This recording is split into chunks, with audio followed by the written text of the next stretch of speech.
Nobody sat you down and explained the financial system your family was running. You just watched your grandmother count her money a certain way, or heard grown people talking in the kitchen about a club they were in, and you filed it away without knowing what you were filing. 20 habits, built across the whole country when a bank could simply say no and walk away clean. All of it real. Section 1.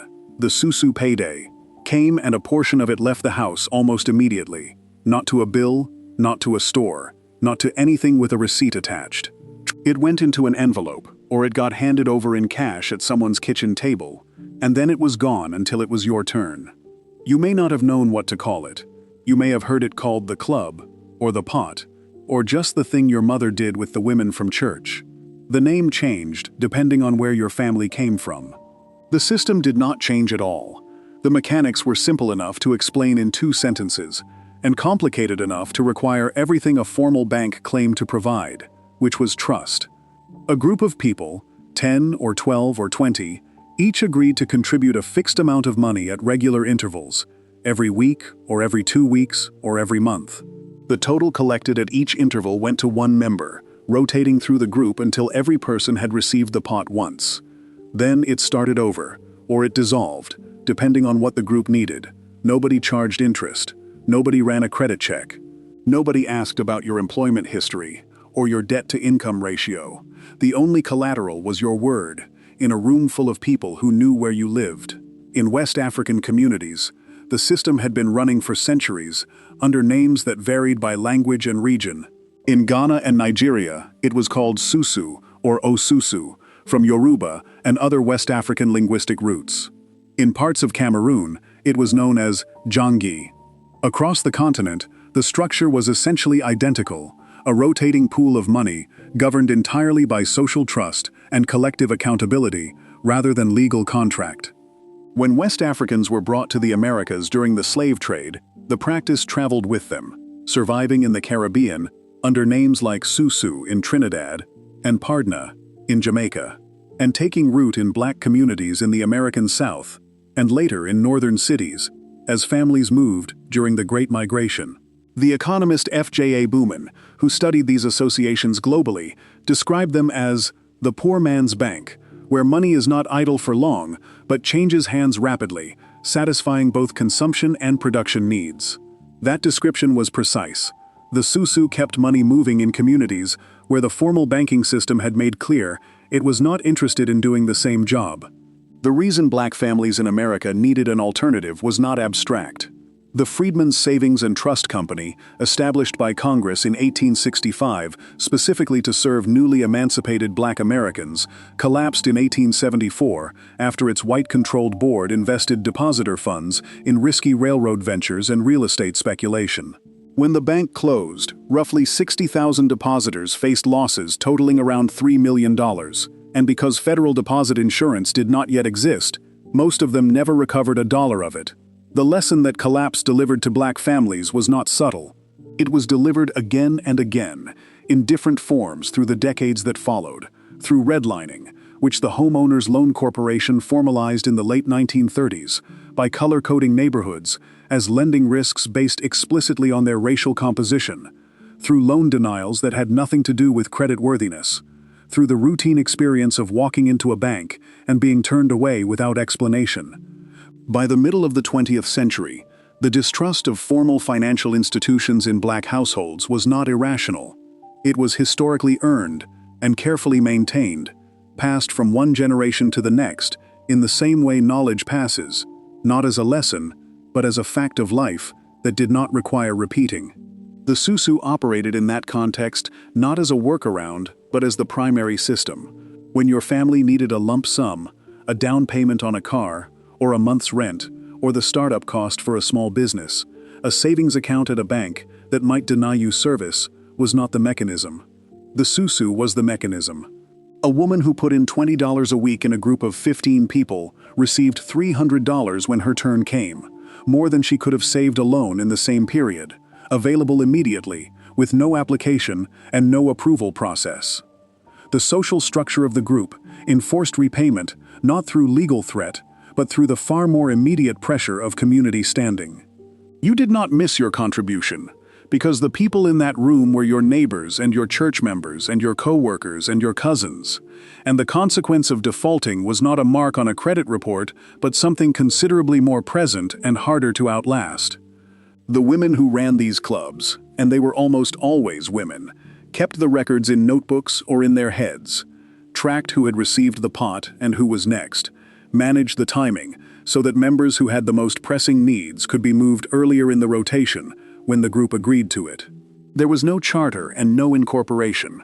There was a list of names and a pattern of trust that had survived the Atlantic crossing and a century of American hostility and was still sitting at somebody's kitchen table on a Tuesday night in Detroit or Chicago or Atlanta in 1965, moving money in a circle the way it always had. W.E.B. Du Bois documented cooperative economic practices among Black Americans as far back as 1907 in a study called Economic Cooperation Among Negro Americans, noting that the tradition of pooling resources for mutual benefit traced directly to African communal practices and had been continuously adapted to whatever circumstances Black communities faced in America. The SUSU was one of the oldest expressions of that tradition, predating every Black-owned bank and every Black insurance company, and every fraternal order that came later, because the SUSU required nothing to start except people who trusted each other enough to show up with their money on a regular basis and believe the others would do the same. Your grandmother's version of it may have had a different name or a slightly different structure. The pot may have been smaller, or the group tighter, or the interval longer. None of that changed what it was. It was a bank that ran on relationship instead of regulation, and it worked for the same reason anything built on genuine trust works, which is that the people in the room had more to lose by breaking it than by keeping it. That pot rotated through the group, and every person in it got their turn. But alongside the SUSU, there was another system building in the same communities, this one tied to something harder to measure than money, tied to what happened when someone in the family died, and what that moment revealed about how much had been quietly set aside. Section 2. Burial Societies. The death came, and the money was already there. That was the whole point, and it was a point that had been understood for generations before anyone at that funeral could remember. Somebody in the family had been paying into something, a small amount, maybe 25 cents a week or $1 a month, handed over at a meeting or collected at the church, and when the death happened, that money was waiting. The burial got paid for. The family did not have to pass a hat. The body did not sit in a county facility while relatives scrambled. The dignity of the funeral, the clothes and the casket and the plot and the flowers and the meal afterward, all of it had been funded in advance by the dead person themselves, through the discipline of paying into a pool they hoped they would never need to draw from soon. Burial societies were among the earliest formal financial institutions Black Americans built for themselves, and they were built because the alternative was burial by a county that did not care, in an unmarked grave, without ceremony, without any of the ritual that West African and Black American spiritual tradition held as essential to the transition from life. Death in the Black community was not a private matter. It was a community event with obligations attached, and the burial society existed to ensure those obligations could be met, regardless of what a family had or did not have in the moment of loss. The Free African Society, founded in Philadelphia in 1787 by Richard Allen and Absalom Jones, is among the earliest documented examples. Both men had been denied full participation in the white Methodist church they attended, walked out together during a service in 1787, when Allen was pulled from his knees while praying and directed to the segregated section of the gallery, and went on to build an institution that provided burial assistance, care for the sick, and financial aid to its members, while also laying the groundwork for what became the African Methodist Episcopal Church. The society was not only a religious organization, it was an economic one. Dues paid in supported members who could not pay out, and the pool of resources meant that no member faced catastrophe alone. That structure, mutual contribution producing mutual protection, became the template for every burial society and benevolent association that followed. By the middle of the 19th century, burial societies and mutual aid associations had spread across free Black communities in the North and in the South, wherever free Black people were permitted to organize. In New Orleans, the most complex and layered Black social structure in antebellum America, mutual aid societies organized along lines of nationality, occupation, and color producing a network of associations that covered tens of thousands of members by the 1850s. In Richmond, Virginia, in Baltimore, in Philadelphia, in Cincinnati, the same pattern repeated. People who had been systematically excluded from every formal institution white America had built for managing risk and distributing resources built their own, starting with the most basic and irreducible need, which was making sure the dead were buried with dignity. The dues were calibrated to what working people could pay. A quarter a week was a common amount through the late 19th and early 20th centuries. Some societies collected monthly, some collected at each meeting, which were held in church basements or in the homes of the society's officers. A standard burial benefit through the 1890s and early 1900s ran between $50 and $100, enough to cover a modest funeral at a time when a laborer's weekly wage was under $10.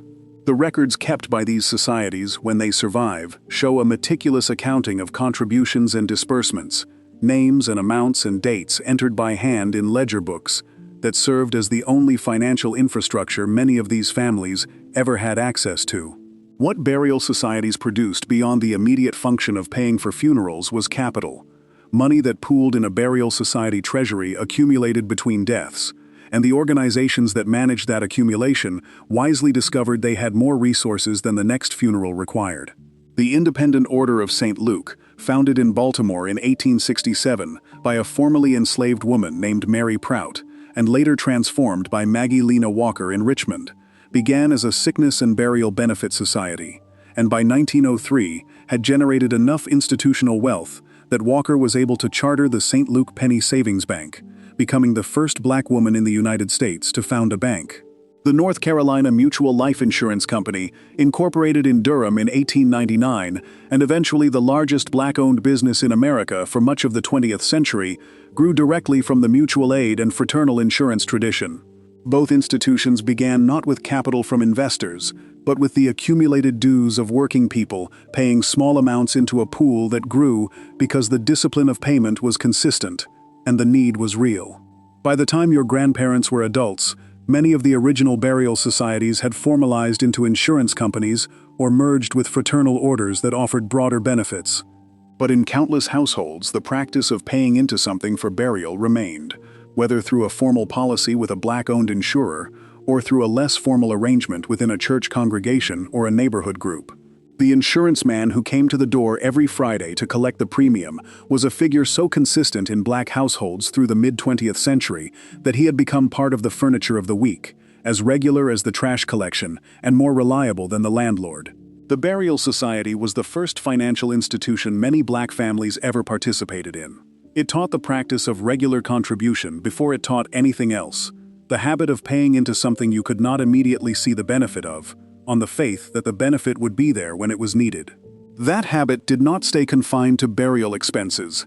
It moved into every other financial structure the community built afterward, because the people who built those structures had already learned, from the burial society, that pooled money under collective discipline could do things that individual savings never could. Before we move on, if you're enjoying this analysis, please consider subscribing. It helps the channel tremendously. Those burial dues created something larger than a funeral fund.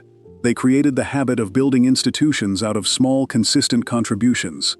But there was another system running in the same households, quieter than any institution, kept in the same drawer for decades, never discussed at the table, that protected the family in a different way entirely. Section 3. Keeping cash at home. There was a place in the house where the real money was. Not the money in the wallet, not the change on the dresser, not the few dollars kept in a jar by the door for small emergencies.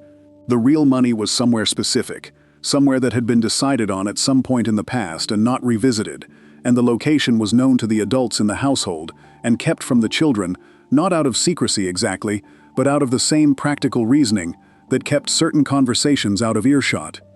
A mattress, a coffee can at the back of a cabinet shelf, a Bible with a hollow cut into its pages, a shoebox on the high shelf of a closet. The container was different in every house. The logic behind it was the same in all of them. Black families kept cash at home in significant amounts and across multiple generations, and the behavior was not born of ignorance about how banks worked. But it was born of precise knowledge about what banks had done.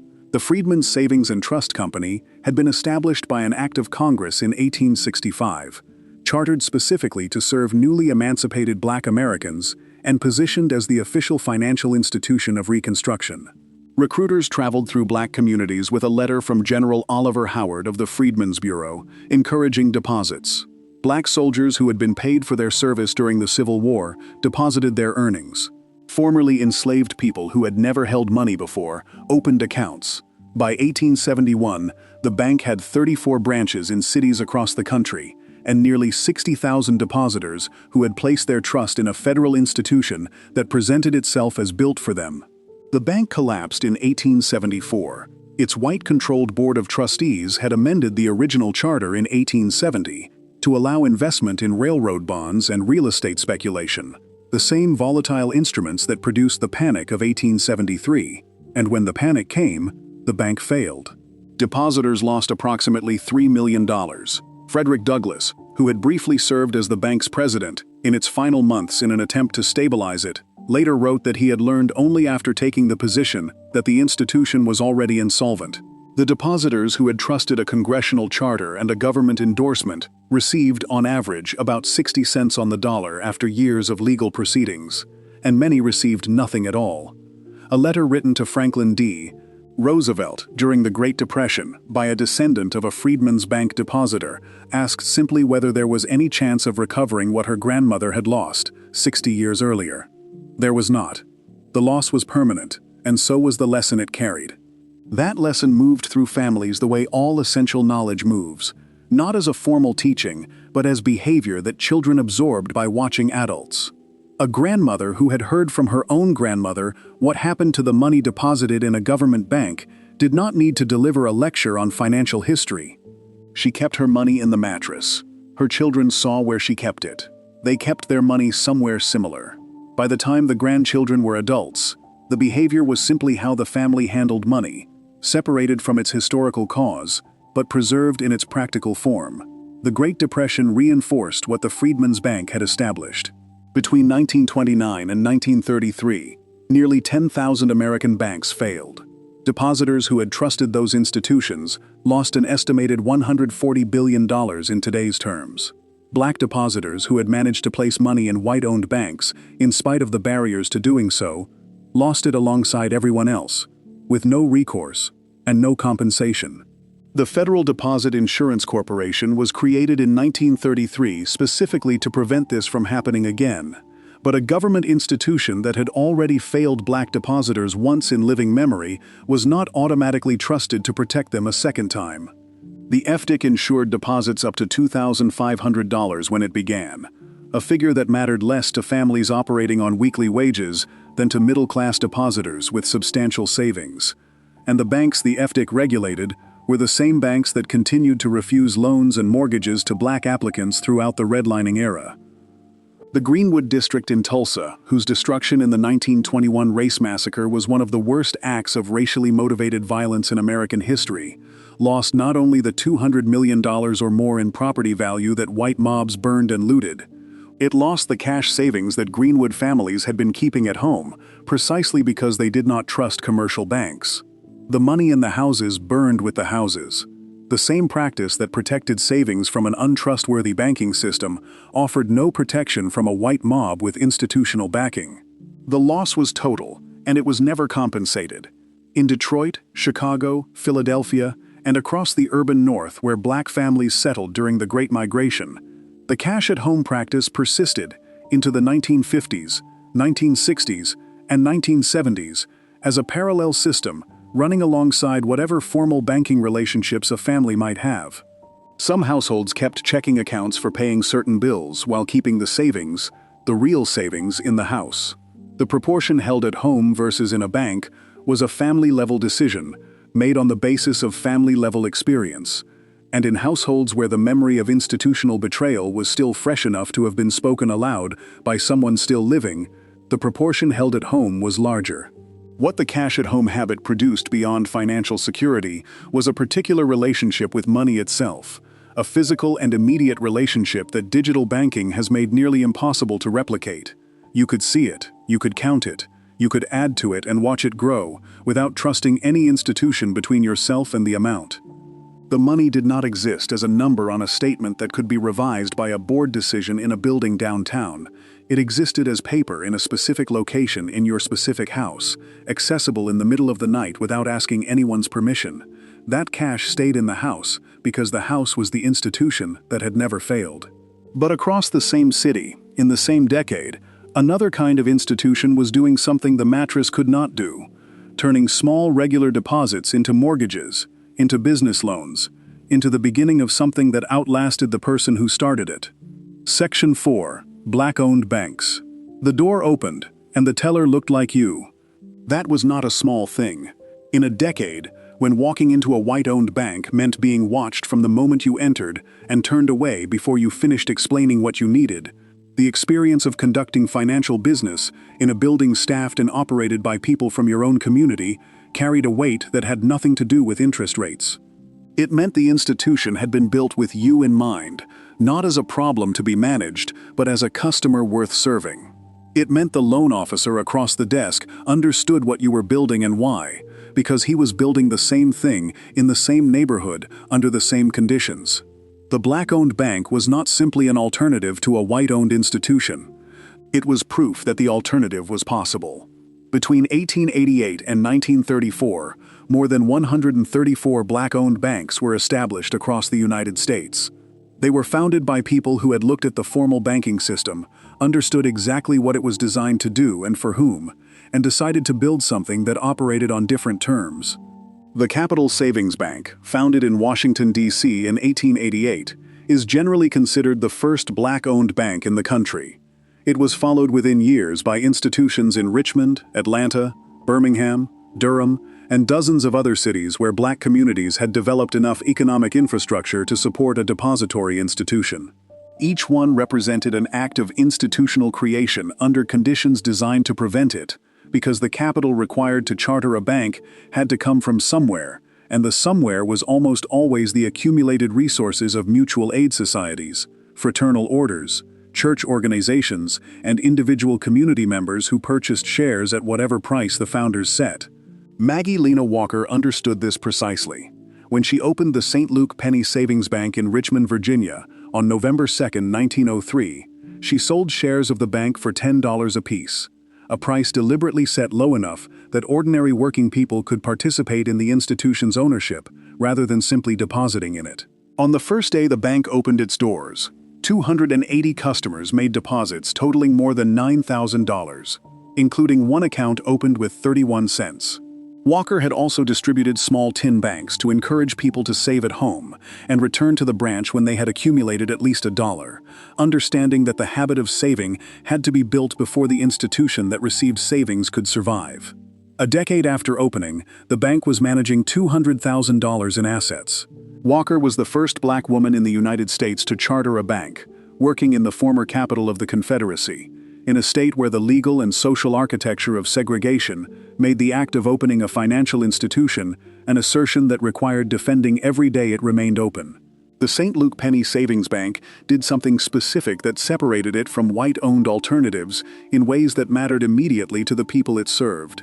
It required only 10% down for home mortgages at a time when white-owned lenders demanded 50% or more, or refused black applicants entirely, regardless of the down payment offered. The practical consequence was that by 1920, as documented in the bank's own records, 645 black families in Richmond had purchased their homes through St. Luke financing. Those families had not simply acquired shelter, they had acquired an asset, something that could be passed down, borrowed against, held as evidence of stake in the economy. The bank made that possible not through charity but through the straightforward decision to apply standard mortgage criteria to black applicants, instead of applying a racial surcharge that placed homeownership permanently out of reach. Citizens Trust Bank, founded in Atlanta in 1921, operated on the same principle in a city where the racial geography of finance was enforced with particular rigidity. North Carolina Mutual Life Insurance Company in Durham, which by 1971 had become the first black-managed company in America to reach $1 billion of insurance in force, anchored an entire district of black-owned financial institutions that made Durham's Parish Street a functioning financial center known beyond the city's borders. In each of these cases, the institution served not only its direct customers but the surrounding economy, because money deposited in a black-owned bank was lent back into the same community, funding businesses and homes and churches and schools in neighborhoods that white-owned banks refused to touch. The vulnerability of these institutions was real, and the people who built them knew it. Black-owned banks operated with smaller capital reserves than their white-owned counterparts, serving customers with less accumulated wealth in neighborhoods the broader economy was actively trying to contain. When economic shocks came, as they did during the Great Depression, some failed. The ones that survived, including Citizens Trust and the institution that grew from Walker's St. Luke Penny Savings Bank into Consolidated Bank and Trust, survived because their deposit base held, and because the communities they served understood that the failure of the bank would mean the loss of the only financial infrastructure they had. By the 1970s, the number of black-owned banks in the United States had grown again, as the Black Power movement produced a renewed emphasis on economic self-determination. The total remained small relative to the overall banking system, never exceeding about 50 institutions at any one time, but the role they played in their specific communities exceeded what the numbers suggested. A bank that would lend to a black-owned business when no other institution would was not one bank among many. It was the only bank that existed for that borrower, and its existence or absence determined whether the business got started at all.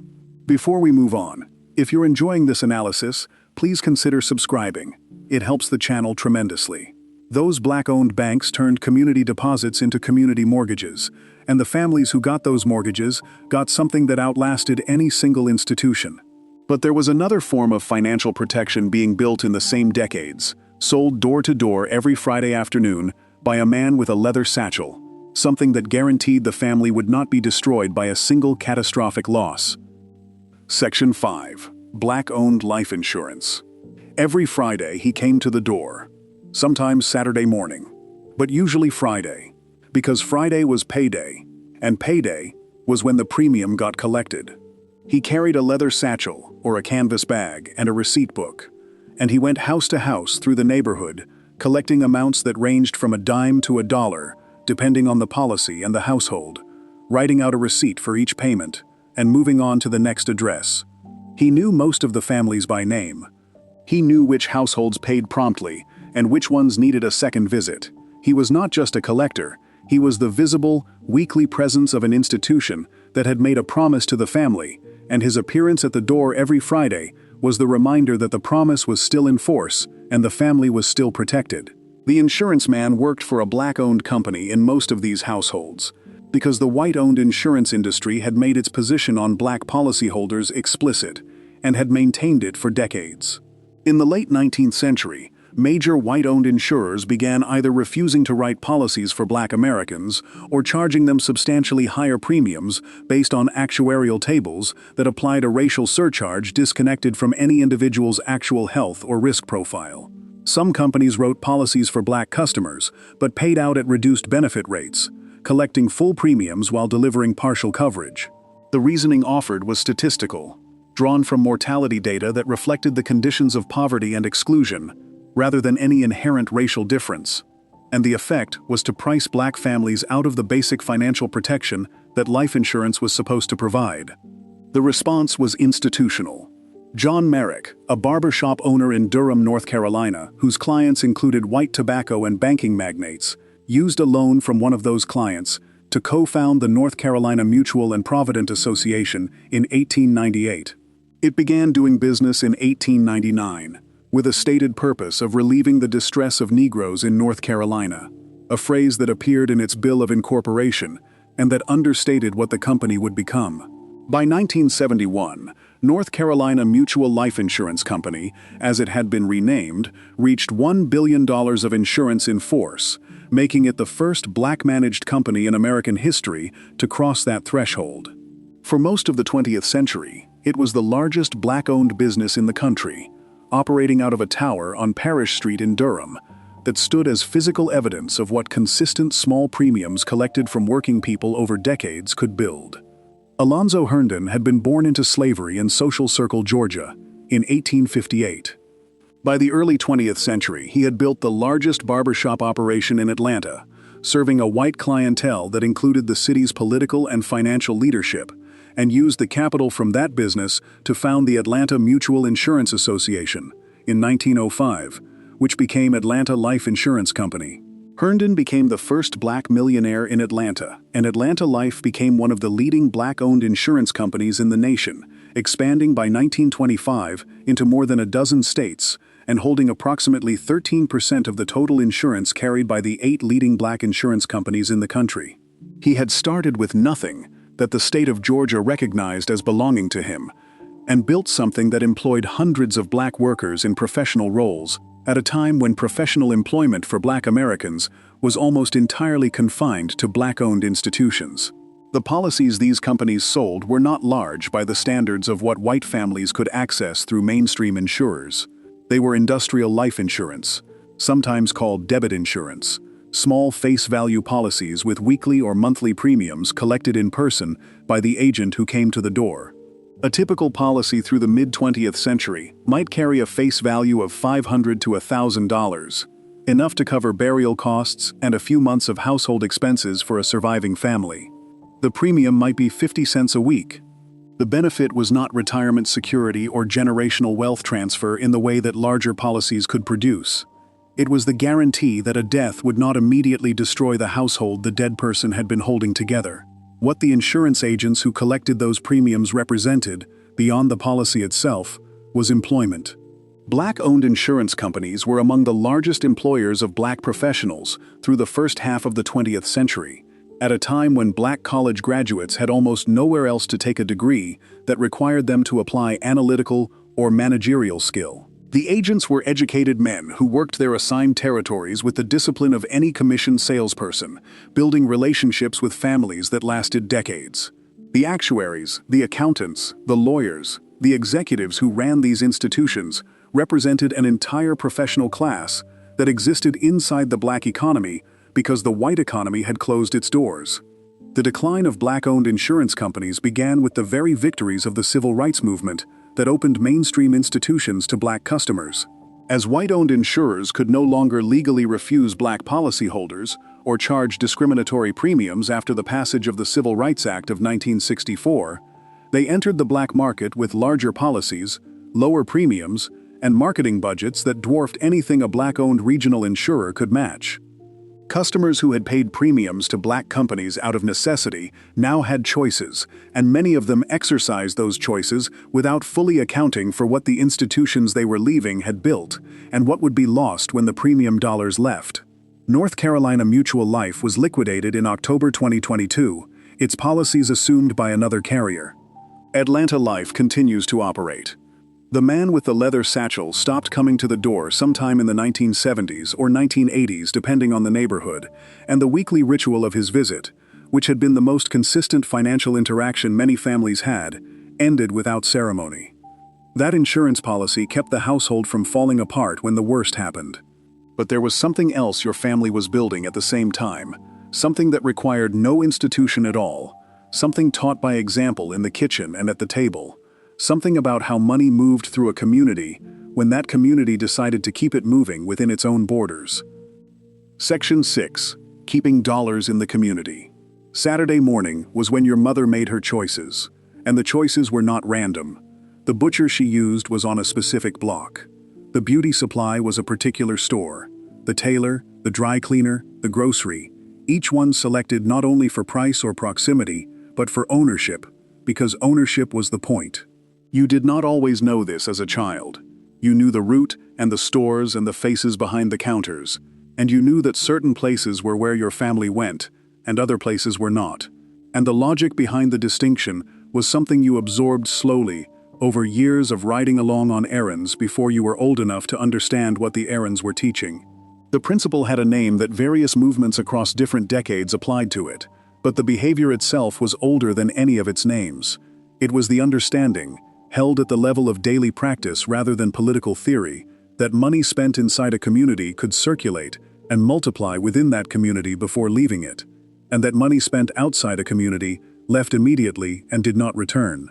Researchers studying the Greenwood district in Tulsa in the early 20th century documented that a single dollar changed hands somewhere between 19 and 50 times inside the district before leaving it. That figure, whether precisely accurate or broadly illustrative, described something real about what a self-contained black commercial district could produce when its residents directed their purchasing toward black-owned businesses as a matter of consistent habit rather than occasional preference. The Greenwood district by 1921 contained 2 newspapers, 2 theaters, 2 black schools, a hospital, a library, a dozen doctor's offices, and more than 300 black-owned businesses operating in a 35-block area. It was built by black residents of Tulsa, spending with each other, because the white-owned economy of the city had made clear that their business was not welcome there. The destruction of Greenwood by a white mob over 2 days in late May and early June of 1921, in which more than 1,400 homes and businesses were burned, 300 people killed, and 10,000 people left homeless, did not end the principle. It demonstrated the external threat to any concentrated expression of black economic power. But the underlying logic of circulating money within the community survived Greenwood's destruction and was rebuilt by the same community within years. By 1942, the rebuilt Greenwood district contained 242 black-owned and black-operated business establishments, more than it had held before the massacre. The community understood what it had built the first time, and built it again. In cities across the North and Midwest, where black families had settled during the Great Migration, the same logic produced commercial districts that served the same function. Chicago's Bronzeville, Detroit's Paradise Valley, Harlem in New York, Auburn Avenue in Atlanta, each was a concentrated zone of black commercial life, built not by accident, but by the directed purchasing decisions of residents who had been excluded from the mainstream economy and had built something in the space that exclusion created. The barber shops, beauty salons, funeral homes, restaurants, record stores, tailor shops, and professional offices in these districts existed because black consumers spent with black business owners who spent with other black business owners, and the money moved in circles that stayed inside the neighborhood long enough to do real work.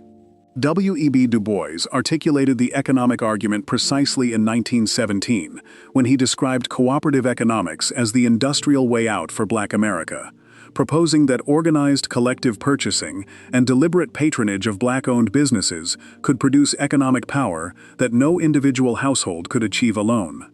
Booker T. Washington had organized the National Negro Business League in 1900 around the same principle, holding that economic self-sufficiency built through black enterprise was a foundation that political rights could be built upon, a position that put him in direct tension with Du Bois on matters of strategy, while they agreed on the underlying importance of the black commercial economy.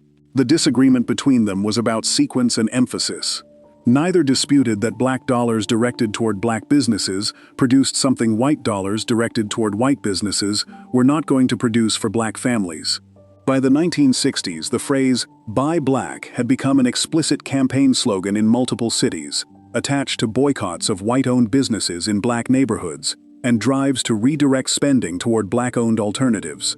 In Cleveland, in Chicago, in Atlanta, in Philadelphia, community organizations published directories of black-owned businesses and distributed them through churches and community centers, making the act of choosing a black business something that required no more effort than consulting a list. The underlying economics remained what they had always been. Every dollar spent at a black-owned business paid a black owner's mortgage, employed a black worker, purchased goods from a black supplier where one existed, and stayed inside the community longer than a dollar spent where none of those things were true. What this habit produced at the household level was something more than political solidarity. It produced relationships. The butcher who knew your family's preferences, the dry cleaner who understood your grandmother's specific instructions, the insurance agent who had been coming to the door for 15 years. These were not simply commercial transactions. They were the threads of a local economy in which trust was embedded in every exchange, in which a business owner's reputation was maintained in the same social world where his children went to school and his family went to church. That proximity created accountability that a chain store on the other side of the city could not replicate. And it created loyalty that survived price differences and inconvenience because the relationship was worth more than the marginal savings. The habit weakened after desegregation opened mainstream commercial spaces to black consumers. Not because the principle was wrong, but because the choice became available at the same moment that the concentrated black commercial district began to disperse. The directory of black-owned businesses became harder to maintain. The neighborhood changed, the butcher retired, and nobody took over the shop. The money began to leave faster than it had before, because the walls that had kept it circulating were gone, and what replaced them was choice, without the structure that had made the choice instinctive. Before we move on, if you're enjoying this analysis, please consider subscribing. It helps the channel tremendously. Those dollars circulated through the neighborhood and built something block by block, business by business, Saturday errand by Saturday errand. But inside the same households running those errands, a different kind of financial structure was operating.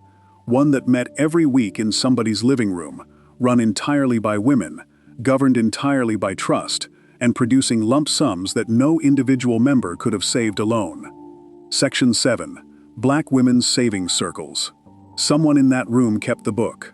It was usually a composition notebook or a ledger bought from a 5 and dime, and her handwriting filled the columns in ink, names down the left side, amounts across the top. Each week's contribution entered in the correct box, with the precision of someone who understood exactly how much each line represented, and what would happen to the group if any of it was wrong. The book lived in her house between meetings. The meetings moved from house to house on a rotation, and whoever was hosting that week put out chairs and something to eat, and made sure the room was ready before the other women arrived. The gathering lasted 2 hours, sometimes 3. Business was conducted in a specific order. Dues were collected first, counted in front of everyone, and recorded in the book before anything else happened. Then the rest of the meeting could proceed. Black women organized savings circles, financial clubs, and mutual benefit associations with a consistency and a scale that the formal historical record has only partially captured, because these were not institutions with charters or press coverage. They were rooms full of women with notebooks and a shared commitment to pooling money toward purposes that individual households could not fund alone.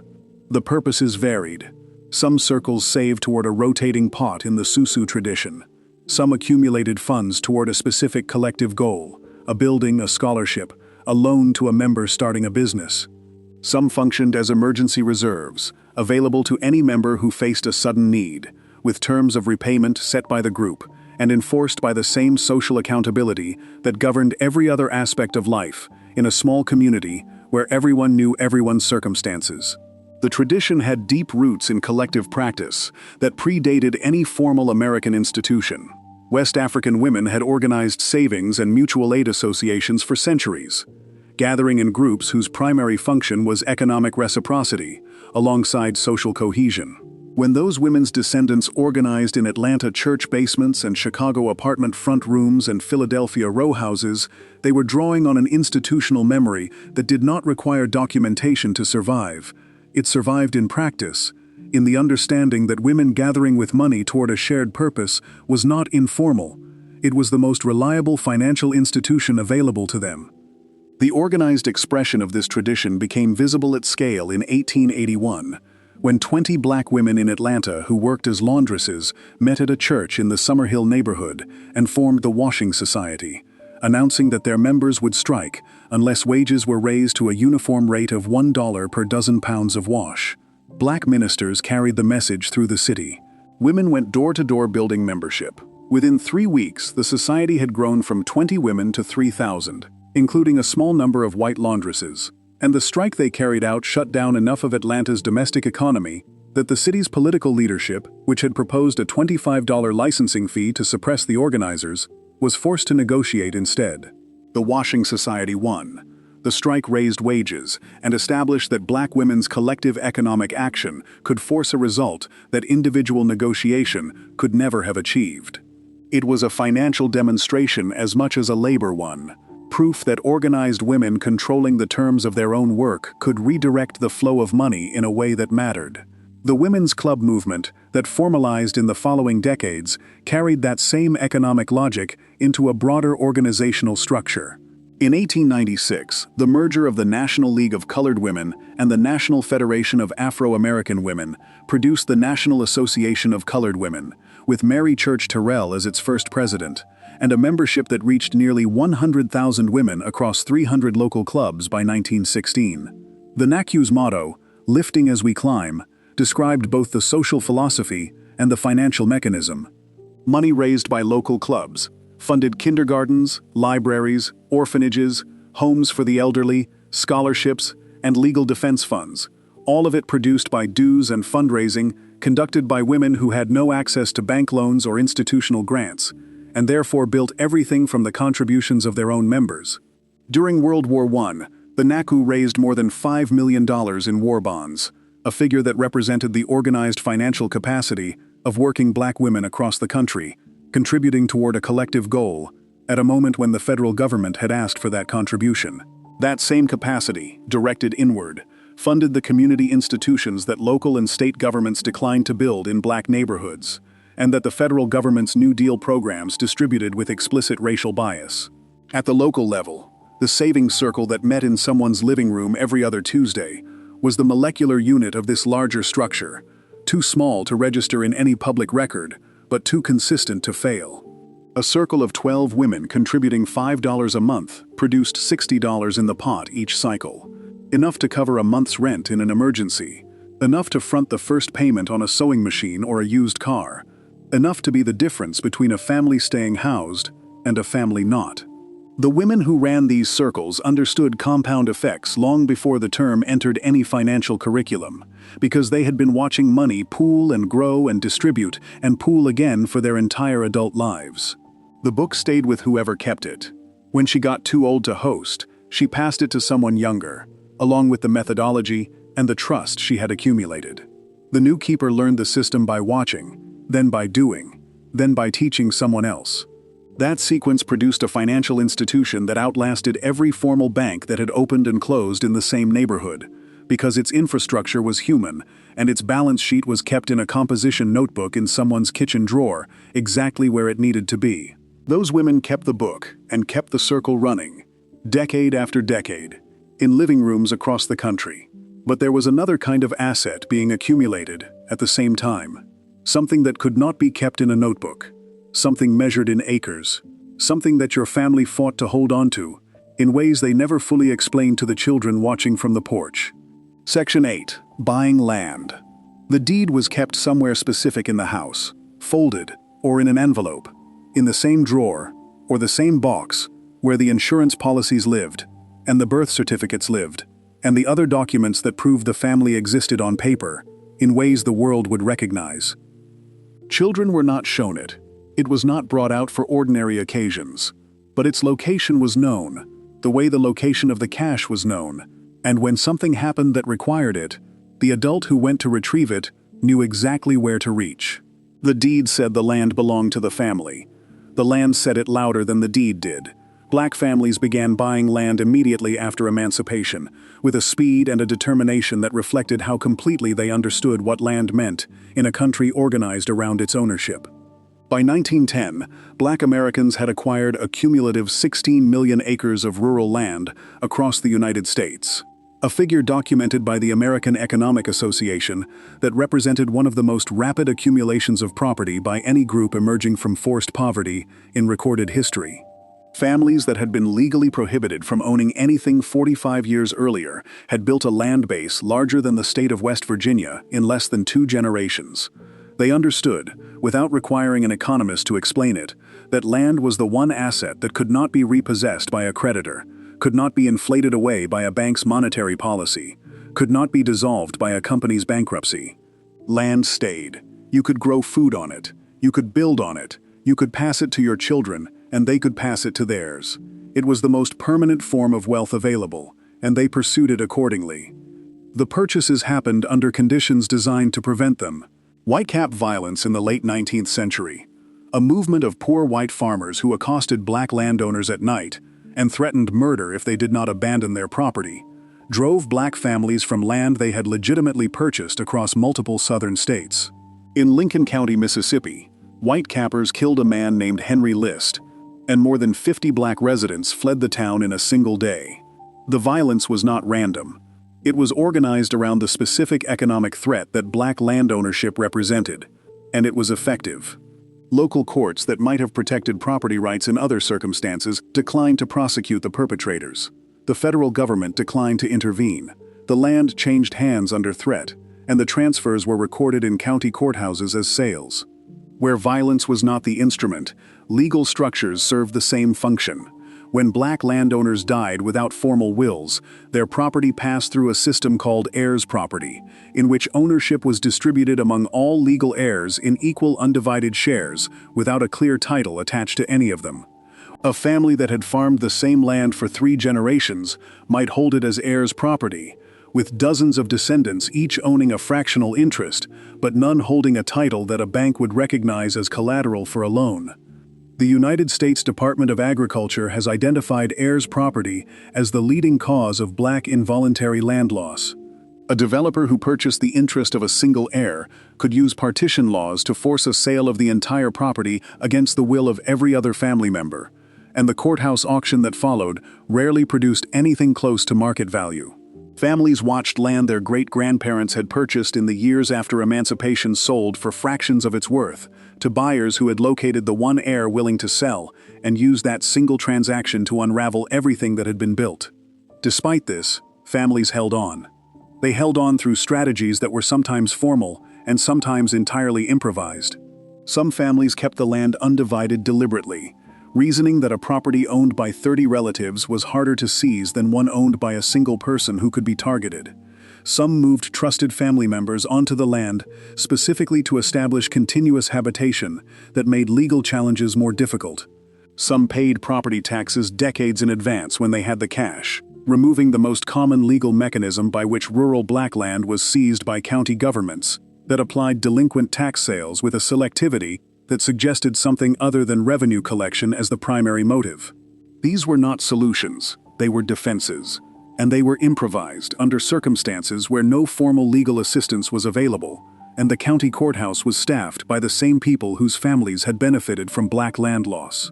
The connection between land and generational wealth was not an abstraction in these families. It was visible in the difference between the family that had something to return to and the family that did not. A great-uncle who owned 40 acres in Georgia, however poor the soil and however modest the house, had something that a cousin renting in Detroit did not have. The land could be farmed. It could be leased. It could eventually be sold at a time, and on terms the family chose, rather than terms imposed by a landlord's notice. It could be the place the family gathered, the thing that pulled dispersed relatives back to a fixed coordinate on the map, and gave the family a geography as well as a history. Between 1910 and 1997, black Americans lost approximately 90% of the farmland they had held at peak ownership. That figure encompasses violence, legal manipulation, heirs property partition sales, discriminatory USDA lending that denied black farmers the operating loans that kept white farms solvent through difficult years, and the general pressure of an agricultural economy that was never designed to produce black wealth and actively worked to extract what black families had managed to accumulate. What remained was held tightly, defended in ways that were not always explained to the children who would eventually inherit it, because some knowledge is passed by example rather than by explanation. Before we move on, if you're enjoying this analysis, please consider subscribing. It helps the channel tremendously. That land was the thing the family defended without always saying why, the anchor that held even when everything else shifted. But inside the same households, there was a financial habit so quiet and so ordinary, it barely registered as a habit at all, something done every payday without ceremony, something that produced results nobody counted until the counting mattered. Section 9. Layaway payday was a Friday in most households, and Saturday morning was when the layaway payment got made. You went to the store, found the department, gave the clerk your name and your ticket, handed over whatever the budget allowed that week, and watched it get recorded in the book. Then you left without the thing you were paying for. The item was somewhere in the back, tagged with your name, held against the accumulating total of what you had put toward it, waiting for the day the balance reached zero. That day was the day you carried it out, not before. The discipline was built into the structure. You could not take it until it was paid for, which meant you could not take it until you had earned it, payment by payment, week by week, in whatever increments the household could manage. Layaway required no credit check. That was the essential fact. And for Black families who spent the middle decades of the 20th century being systematically denied access to the credit system that white households used to furnish their homes and clothe their children and buy Christmas gifts, the absence of a credit requirement was not a minor convenience. It was the difference between participating in the consumer economy and being locked out of it. Department stores that offered layaway did not need to evaluate your creditworthiness. They needed a deposit and a name and regular payments. And when the payments stopped coming, the item went back to the floor, and the partial payments were forfeited, which protected the store without requiring it to make any judgment about the buyer's character or reliability that could be applied differently along racial lines. The practice originated in the 1920s and expanded through the Great Depression, when cash-strapped households across the country needed a way to acquire goods without borrowing. A 1937 advertisement for a department store layaway plan showed the exact structure that would persist for the next 4 decades. Choose your item now, make a deposit, pay in regular installments, receive it when the balance is clear. The model was straightforward because it had to be. It was designed for people who could not pay the full price at once and could not access credit. It required nothing from the buyer except patience and consistency. Economic historian Martha Olney, in research drawing on a 1918 and 1919 Bureau of Labor Statistics Consumer Purchases survey, documented that Black families used installment credit arrangements more frequently than white families at equivalent income levels during that period. The explanation she identified was mechanical and revealing.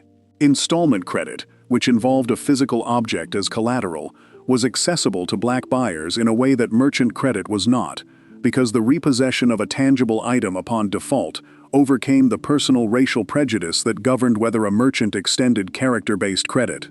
A white merchant who would not extend credit to a Black customer on the basis of trust would sell that same customer a sewing machine on installment because the machine itself was the collateral and could be retrieved if payments stopped.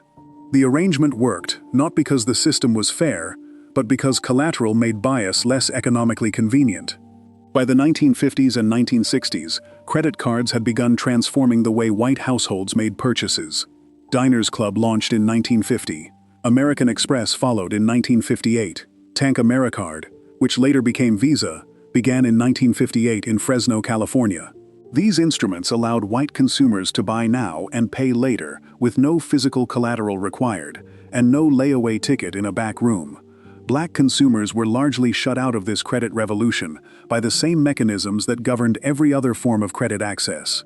Retailers steered Black customers toward layaway while extending revolving credit to white customers with comparable or lower incomes. The result was that layaway remained the primary mechanism for installment purchasing in Black households long after it had been superseded by credit cards in white ones. Sears, Roebuck and Company, and Kmart were the 2 retailers whose layaway programs were most heavily used in Black communities through the 1960s and 1970s. Sears had operated layaway alongside its catalog business for decades. Kmart, which opened its first stores in 1962, built locations in urban neighborhoods and suburban areas adjacent to Black communities, and maintained layaway programs that became a routine part of household financial planning in those areas. The school year produced one cycle of layaway payments. The holidays produced another. A mother who put winter coats on layaway in August and Christmas gifts on layaway in October was running 2 parallel payment schedules simultaneously, each one progressing toward a retrieval date that had been set at the beginning and worked toward without deviation. What layaway taught the children who grew up watching it was a specific understanding of deferred acquisition that no credit card could replicate. The object was real before the payment was complete. You had chosen it, the store was holding it, it was already yours in some meaningful sense before you had finished paying for it. But you could not have it yet. The gap between choosing and having was filled by the discipline of the payment schedule, and that discipline was not experienced as deprivation. It was experienced as the way things worked when you were building towards something instead of borrowing against a future that had not happened yet. The coat on layaway in August was the coat on your child's back in November, paid for entirely, owed to no one, belonging to the family the same way the land and the cash in the drawer belonged to the family, without a creditor between the family and the thing they owned. That layaway ticket meant the item was already yours before you finished paying for it, which was a different relationship to ownership than a credit card ever produced.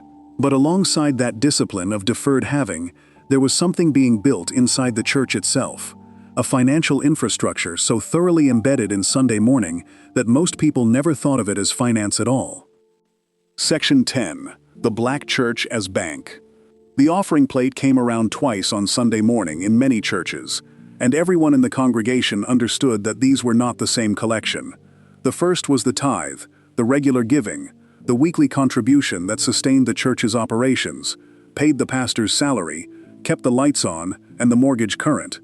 The second was the benevolence offering, the collection taken specifically for families in the congregation who were in crisis, and the announcement before it was passed named the situation without naming the family, because the congregation needed to understand what the money was for, but the family did not need their circumstances announced from a pulpit.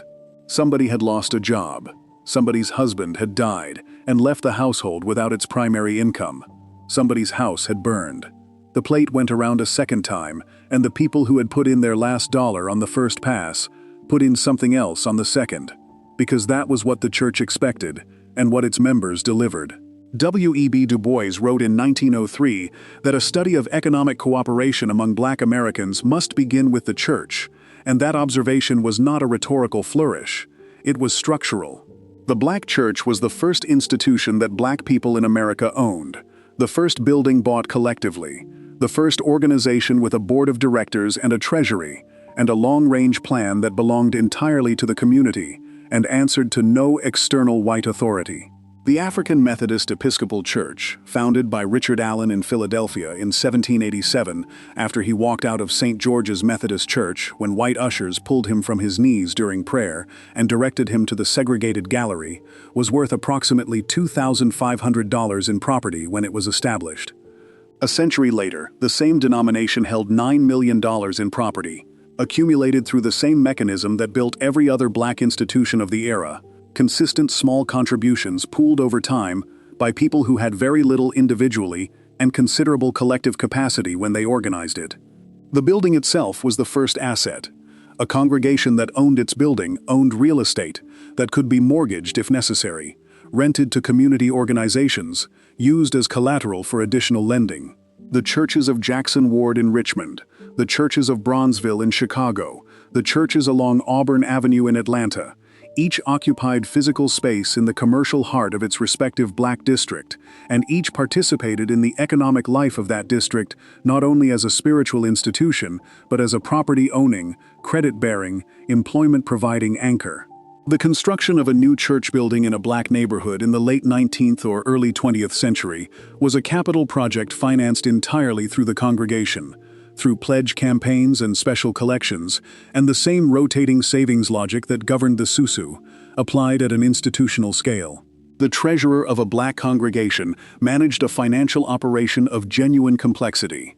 Dues from the various church auxiliaries, the usher board and the missionary society and the deacons fund and the youth ministry, each flowing into separate accounts and dispersed according to purposes the congregation had voted on. The mortgage payment, the utility bills, the pastor's housing allowance, the scholarship fund for young people going to college, the building fund for the addition that had been planned for 3 years and was 18 months from groundbreaking. All of it tracked, reported quarterly to the congregation, subject to the scrutiny of members who had contributed to every line item and expected accountability for each of them.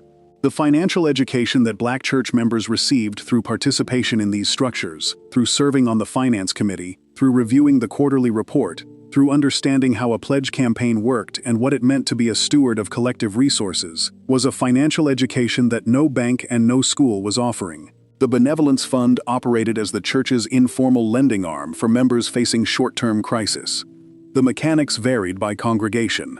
In some churches, the pastor exercised direct discretion, responding to needs as they were brought to his attention, and dispersing funds from a discretionary account that the congregation replenished through the benevolence offering.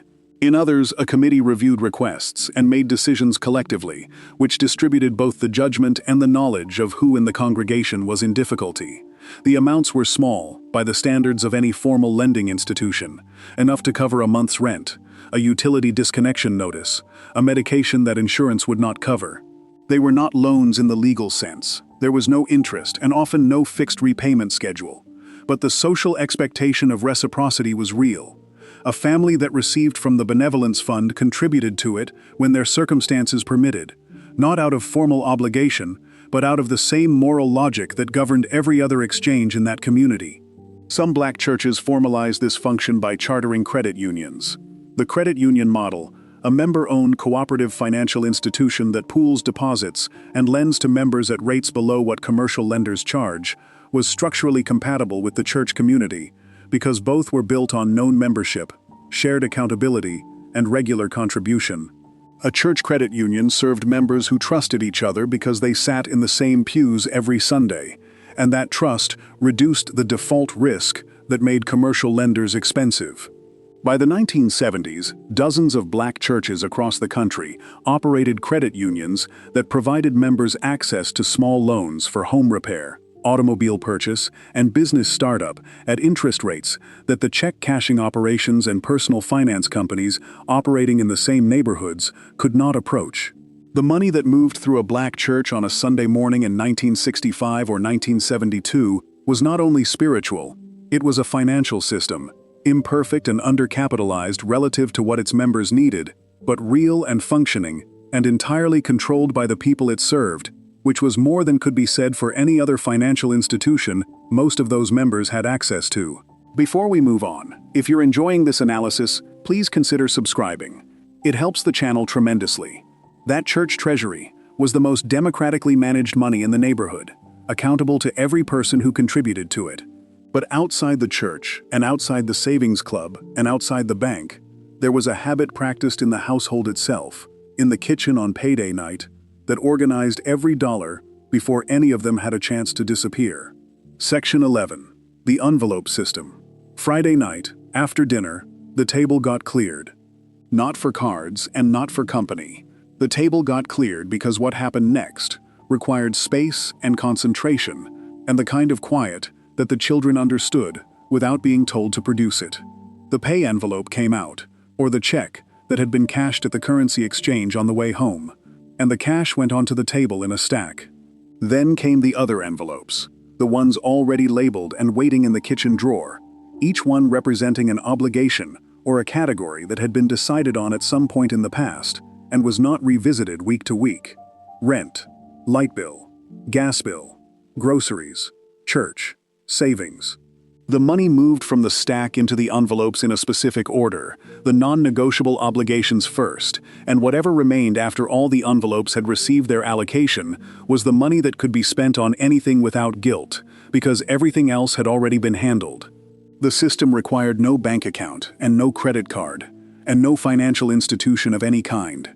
It required envelopes and a kitchen table, and the discipline to complete the allocation before spending anything. In households operating primarily in cash, which described a significant proportion of black households through the mid-20th century, for reasons that had everything to do with bank access and historical betrayal, and nothing to do with financial sophistication, this weekly ritual on payday night was the household's entire budgeting infrastructure. It was not a workaround, it was the system. The logic behind it was precise, even though no one in that kitchen would have used the word precise to describe it. Every dollar that entered the house on payday had a designated destination before it could be redirected by an impulse purchase or an unexpected request, or the slow leak of spending that happens when money is held as an undifferentiated mass with no prior claim on it. The envelope for the rent could not be opened for anything except rent. That was the rule. And the rule was enforced not by a bank's overdraft policy or a creditor's collection call, but by the understanding that the rent envelope contained rent money, and rent money was not groceries, and groceries were not the light bill. The categories were fixed because the obligations were fixed, and the discipline of keeping them separate was the household's version of the double-entry bookkeeping that formal financial institutions used to maintain the integrity of their accounts. The savings envelope was the most important and the most vulnerable. Every other envelope had a specific external obligation attached to it, a landlord, or a utility company, or a grocery store that would present the bill and expect payment. The savings envelope had only the household's own future as its creditor, which meant it was the first one raided when the allocation fell short and the last one defended when money was tight. The households that protected the savings envelope with the same firmness they applied to the rent envelope were the households that accumulated capital. $1 a week into savings over 50 weeks was $50, which was a month's rent or a down payment on something, or an emergency fund that meant a broken water heater did not become a catastrophe. The arithmetic was simple. The execution, against the constant pressure of immediate needs and the absence of any institutional enforcement, was not. Some households used physical envelopes. Some used glass jars lined up on a shelf in the kitchen or on top of the refrigerator, visible to everyone in the household, labeled in marker or in the handwriting of whoever had set the system up. The jar for the light bill sitting on the kitchen shelf was not merely a financial instrument. It was a daily reminder of the household's financial commitments, visible to every person who passed through the kitchen, as present in the routine of the house as the clock on the wall.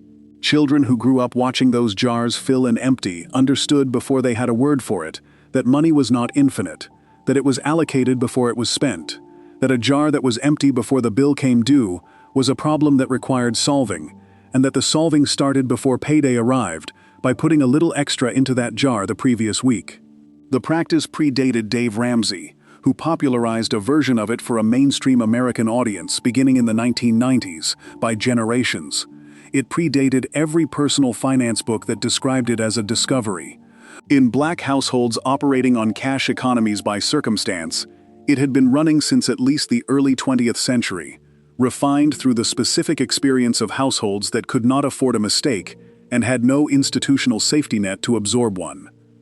A 2014 survey on financial habits in low-income communities of color found that more than 50% of respondents learned their financial practices directly from family, which was another way of saying that the envelope on the kitchen table on Friday night had been teaching a financial curriculum for decades before any institution recognized it as one. The system also handled irregular expenses with a logic that formal budgeting tools struggled to replicate. A household that knew the car insurance renewed every 6 months set aside a small amount every week toward that renewal, keeping it in its own envelope so it did not get absorbed into general spending.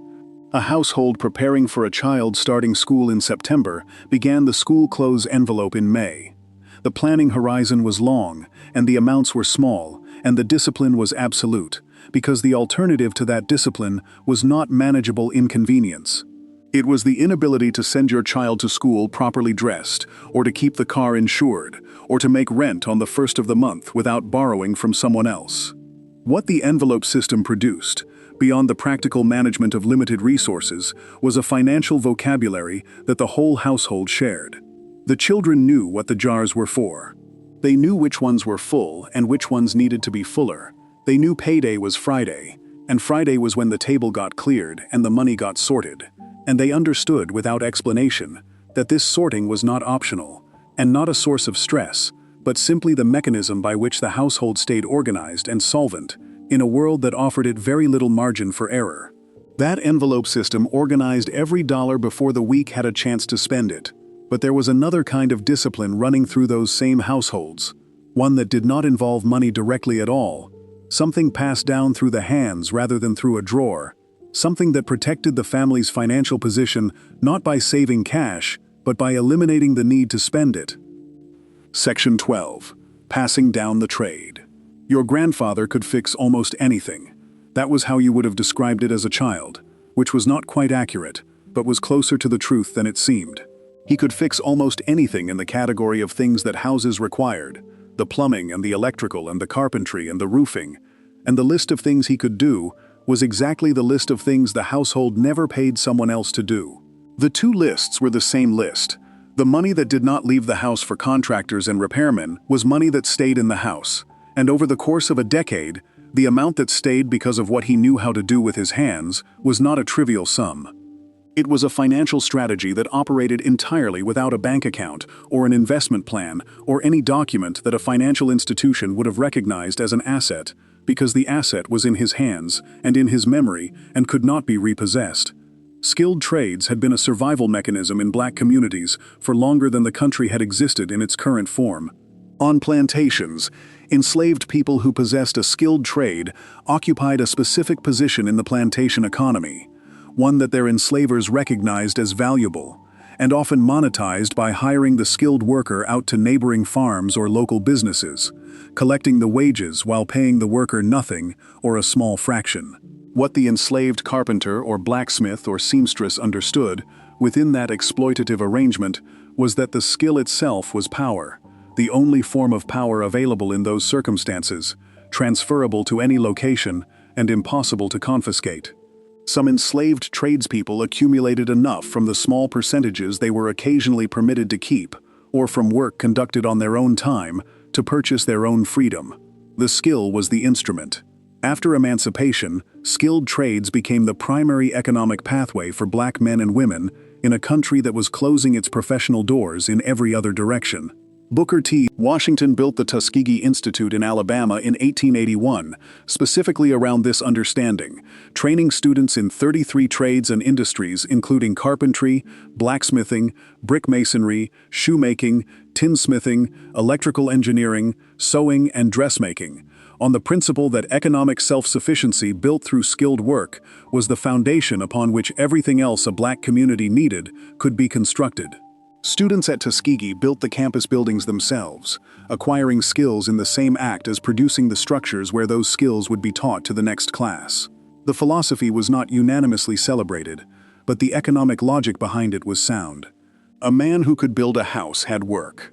A woman who could cut and sew had work. Work that required a rare skill produced income that no employer's racial preference could easily replace.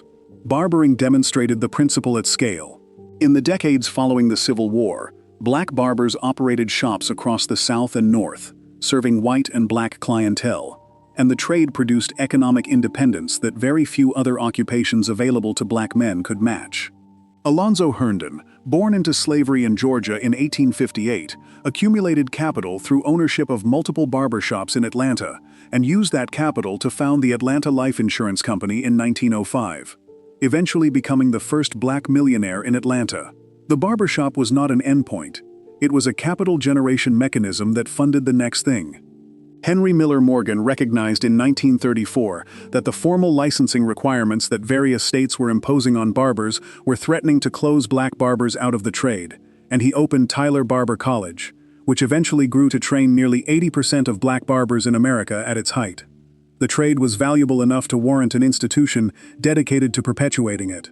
Madam C.J. Walker, born Sarah Breedlove in 1867 on a Louisiana cotton farm, the daughter of formerly enslaved parents, arrived in Denver in 1905 with $1.50 and a formula for a hair care product she had developed herself. By 1913, her company was producing $3,000 a month in sales, a figure that would exceed $50,000 in current terms. What made the scale possible was not the product alone, but the training network she built around it, employing and certifying thousands of black women as beauty culturalists who sold her products and performed hair services, creating a distributed income system that gave economic independence to women whose other employment options were domestic service and field labor. Walker did not simply sell a product. She transferred a skill, attached an income opportunity to it, and built a national network of women who owned their own economic activity. At the household level, the trade passed from parent to child in the kitchen and the garage and the backyard, without ceremony and without tuition. A daughter who watched her mother press and style hair understood before she was explicitly taught that this was a marketable skill, that neighbors paid for it, that a woman who could do hair in her kitchen on Saturday mornings was a woman with an income stream that no employer could terminate. A son who worked alongside his father on a weekend roofing project was acquiring something that would reduce his household expenses for the rest of his life, and potentially generate cash from neighbors who needed the same work done and could not afford to pay a licensed contractor. The transfer was practical and immediate. The curriculum was the work itself. What the trade produced financially was a double benefit that no savings account could replicate. Every task completed at home by someone who knew how to do it was a bill that did not exist. Every task performed for a neighbor or a friend generated income that no employer had approved.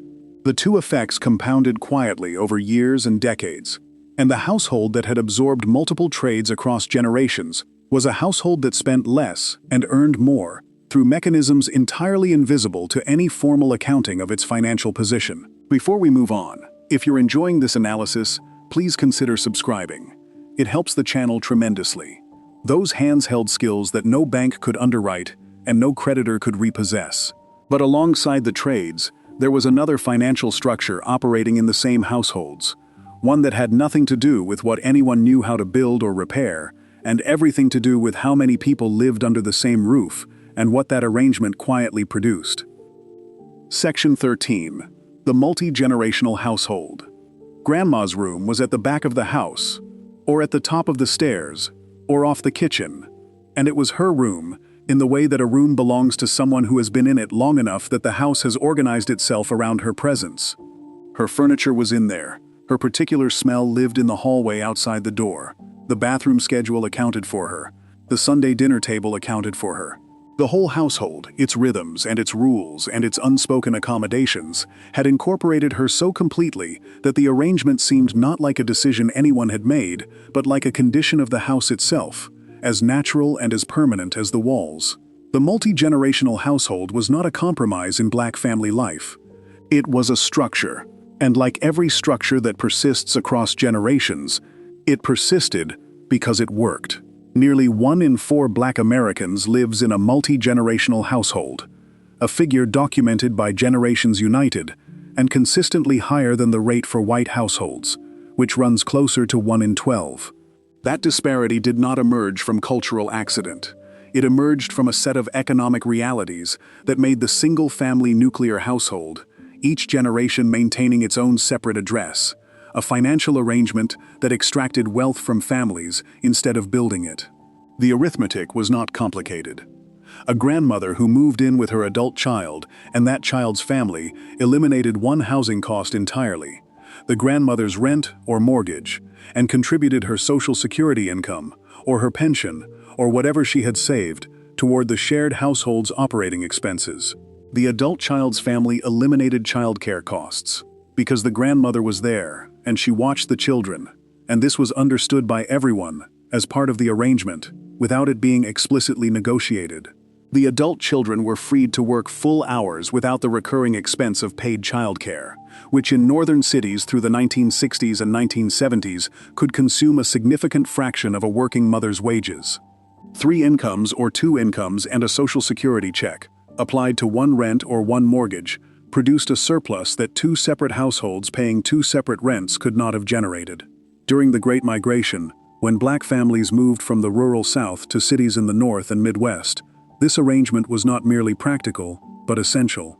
Chicago, Detroit, Philadelphia, and New York were expensive, in ways that the rural South was not, and the wages available to Black workers arriving from Mississippi or Alabama, who were channeled into the lowest-paying industrial and service jobs by the same racial structures they had left the South to escape, were often insufficient to cover urban rent at the standard of a separate household for each family unit. The solution was density. Families doubled up. Cousins took rooms. Aunts came north and stayed. The address on the census form in 1940 or 1950 in Bronzeville or Harlem or North Philadelphia often contained more people than the number of bedrooms suggested was possible, because the household was functioning as an economic collective rather than a domestic unit, defined by blood proximity alone. What the arrangement produced beyond immediate cost reduction was an acceleration of equity building that separate households could not achieve.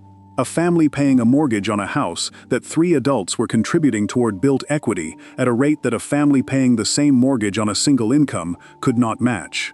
The mortgage got paid faster, the equity accumulated, and when it accumulated sufficiently, the family had options that separate households spending their income on separate rents did not have.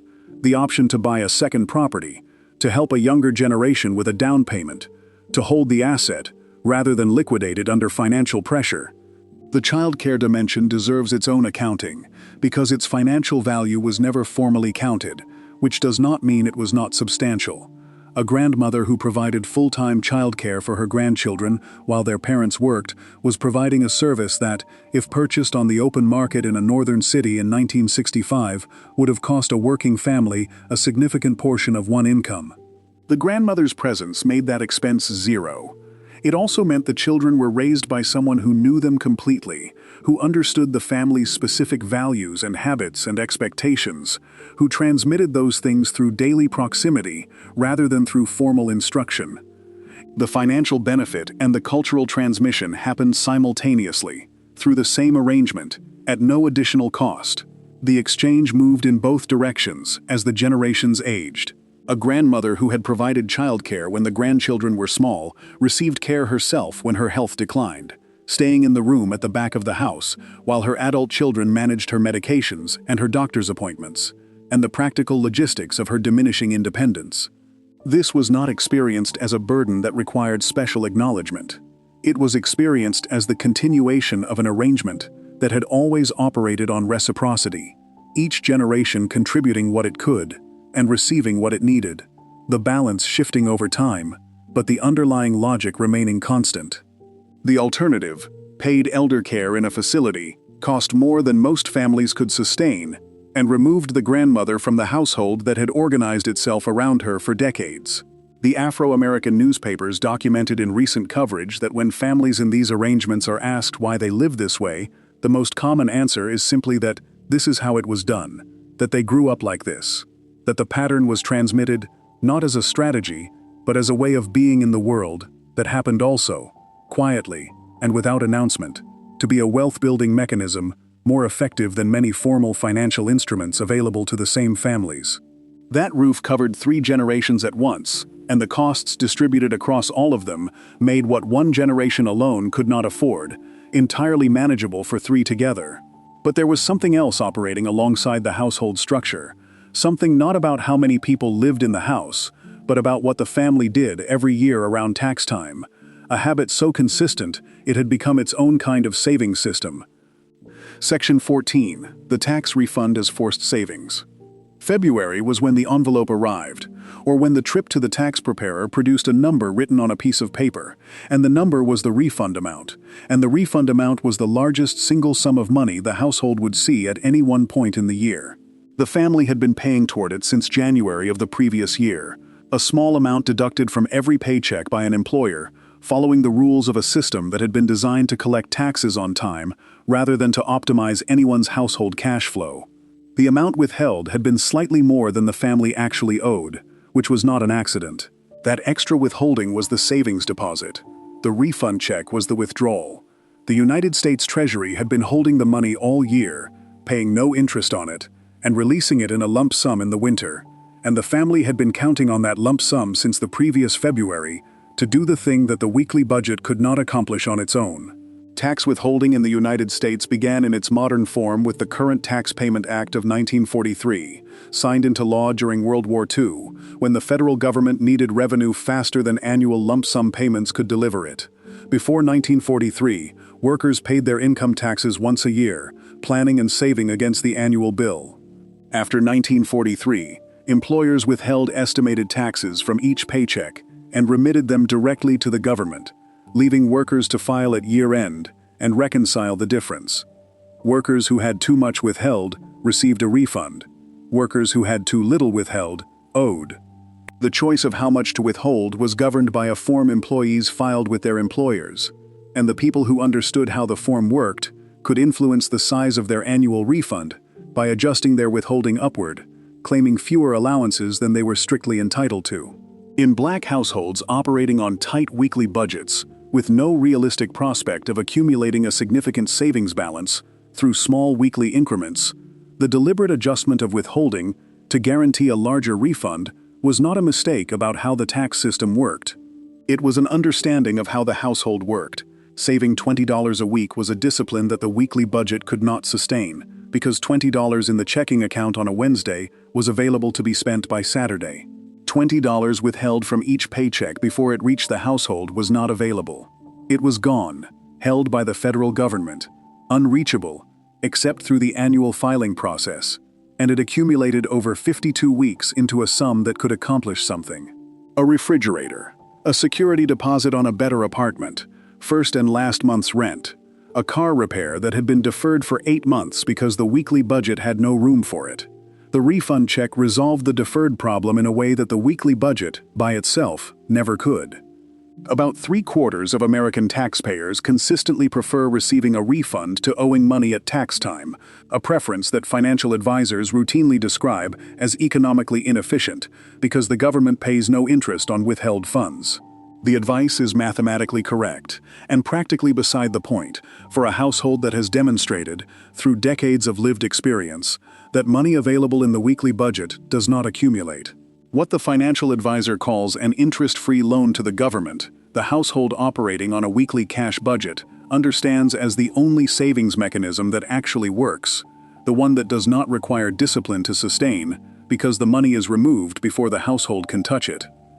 The Earned Income Tax Credit, established as a permanent feature of the tax code in 1978 and expanded repeatedly in subsequent decades, added a layer of wealth transfer to the refund that had not existed before.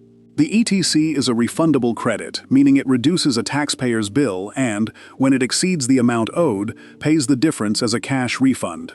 By 2019, 21% of black women received the ETC, more than double the 9% rate for white women.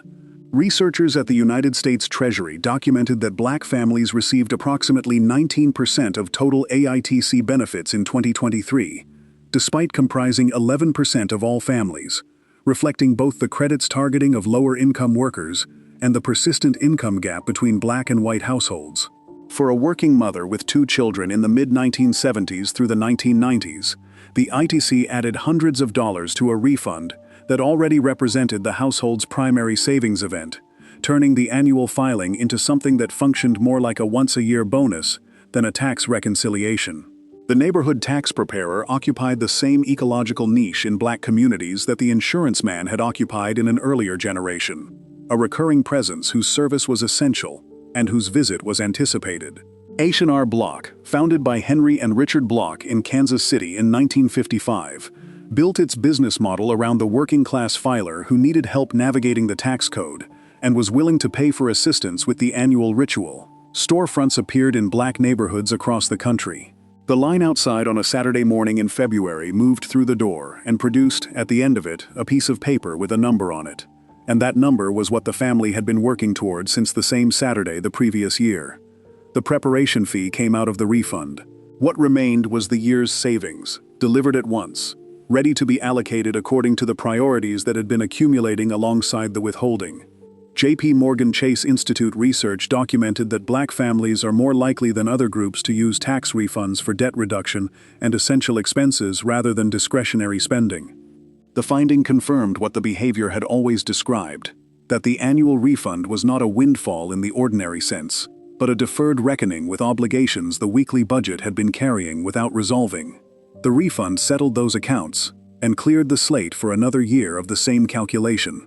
Before we move on, if you're enjoying this analysis, please consider subscribing. It helps the channel tremendously. That refund check arrived in February and resolved in one afternoon what the weekly budget had been unable to resolve all year. But there was something else that black families built toward, not annually but across decades. Something that required no tax form and no preparer and no government system at all. Something that moved between generations not as a document but as a conversation. Section 15. The Oral Financial Curriculum. The lesson came in a sentence, usually short, delivered without preamble, and not explained afterward. You heard it at the kitchen table or in the car, or standing in a store when you reached for something your mother had not budgeted for, and the sentence landed with the authority of something that had been settled long before you were born and was not available for negotiation. Don't tell your business. A dollar saved is a dollar earned. If you stay ready, you don't have to get ready.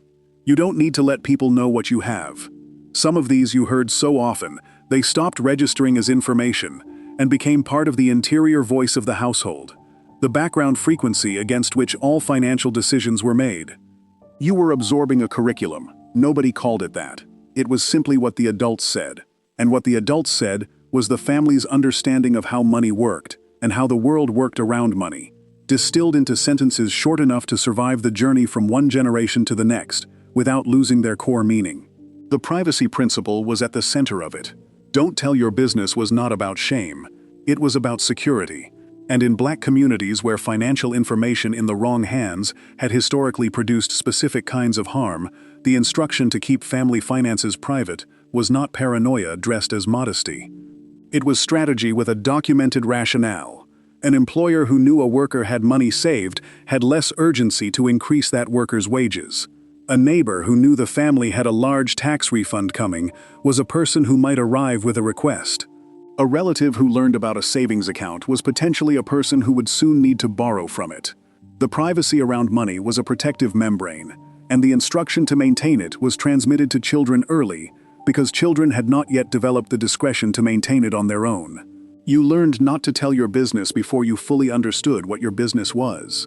The anti-debt instruction came in different forms depending on the household, but carried the same core message. If you don't have it, don't spend it. Don't let a bill follow you. When you owe somebody money, you work for them, not for yourself. These sentences described a position on debt that had been formed through specific historical experience, through the sharecropping system that had trapped generations in cycles of debt to white landowners, through the predatory installment arrangements that charged Black customers higher rates for the same goods, through the general understanding that debt to a creditor you did not fully trust was a form of vulnerability that could be weaponized. The advice to avoid debt was not abstract frugality. It was the household's articulation of a lesson that the preceding generation had learned through a more expensive form of instruction.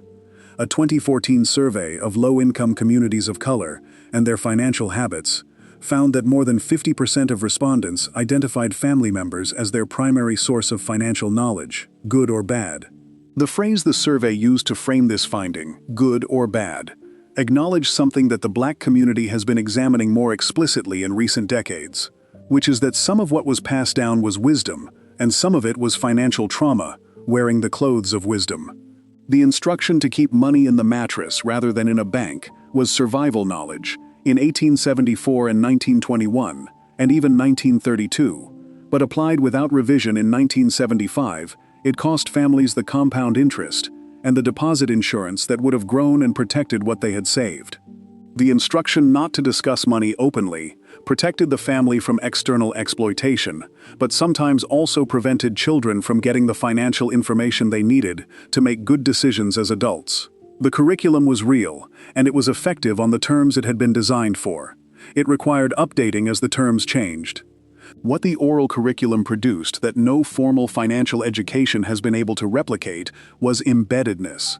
Financial psychologists Brad Klontz and Ted Klontz, writing about what they call money scripts, describe them as underlying assumptions about money that are developed in childhood, typically only partially true, and followed unconsciously throughout adulthood. The child who watched a grandmother count change on a kitchen table and separate it into piles before any of it was spent was developing a money script about the relationship between having money and controlling its distribution. The child who was brought along on every bill payment and watched the adult interact with each creditor was learning a lesson about the faces of financial obligation. The child who heard an aunt describe someone who had lost everything as having too much month left at the end of the money was learning a phrase that encoded an entire theory of household cash flow management in 14 words. The sentences that moved from grandparent to child were not the only form the curriculum took. The practices were the other form. Being given a small amount of money to manage at the store and being held accountable for the change. Being asked to count the money in a jar and report the total. Being assigned responsibility for one household expense as a teenager and being expected to manage it without oversight. Being included in conversations that adults in other households would have sent children from the room to avoid. Each of these was a practical session in the same curriculum, a hands-on exercise in the financial principles the sentences had introduced in the abstract. Essence magazine and similar publications covering Black financial life have noted in recent years that the challenge of building wealth in Black families often starts not with a lack of financial knowledge, but with a set of money scripts that were adapted to one set of circumstances and need translation for another. The grandmother who said you don't need a credit card was describing a survival position that made sense in a world that used credit access as a mechanism of racial control. The grandchild who absorbed that instruction, and therefore never built a credit history, discovered in adulthood that the same system now used credit scores to determine access to housing and employment. The original lesson was not wrong. It needed revision that the oral tradition, by its nature, provides slowly. What the curriculum gave every child who sat at that kitchen table and listened was something prior to the specific advice, which was the understanding that money was a subject to be taken seriously and that the adults in the house had thought carefully about it and had something to say worth hearing. That prior understanding, transmitted without being named, was itself a form of financial education that the formal system has never found a reliable way to produce. That curriculum traveled in sentences from one generation to the next, and shaped every financial decision that followed, without the person making the decision always knowing where the shape came from. But alongside the spoken wisdom, there was another form of financial knowledge that had nothing to do with words at all, something practiced in the cooperative economics movement that Black communities built and rebuilt across the century, something that pooled purchasing power in ways that individual households never could. Section 16. Cooperative Economics. The buying club met before the grocery store opened on Saturday morning, which meant the members had already distributed the week's order among themselves by the time ordinary customers arrived. They had pooled their lists on Wednesday and totaled the quantities and called in or carried a single consolidated order to a wholesaler who sold to them at a price the individual household could not have negotiated alone. The savings per item were sometimes a few cents and sometimes more significant than that, and they compounded across a full week's groceries in a way that added up to something real over a month and over a year. The administrative work of running the club, collecting the orders and the money, and distributing the goods and settling the accounts was done by members on rotation because the labor was part of what the model required, and the labor was the reason the prices stayed low. Nobody was taking a margin. The margin was what the members kept. W.E.B. Du Bois understood cooperative economics not as a nice idea, but as a structural response to a specific problem.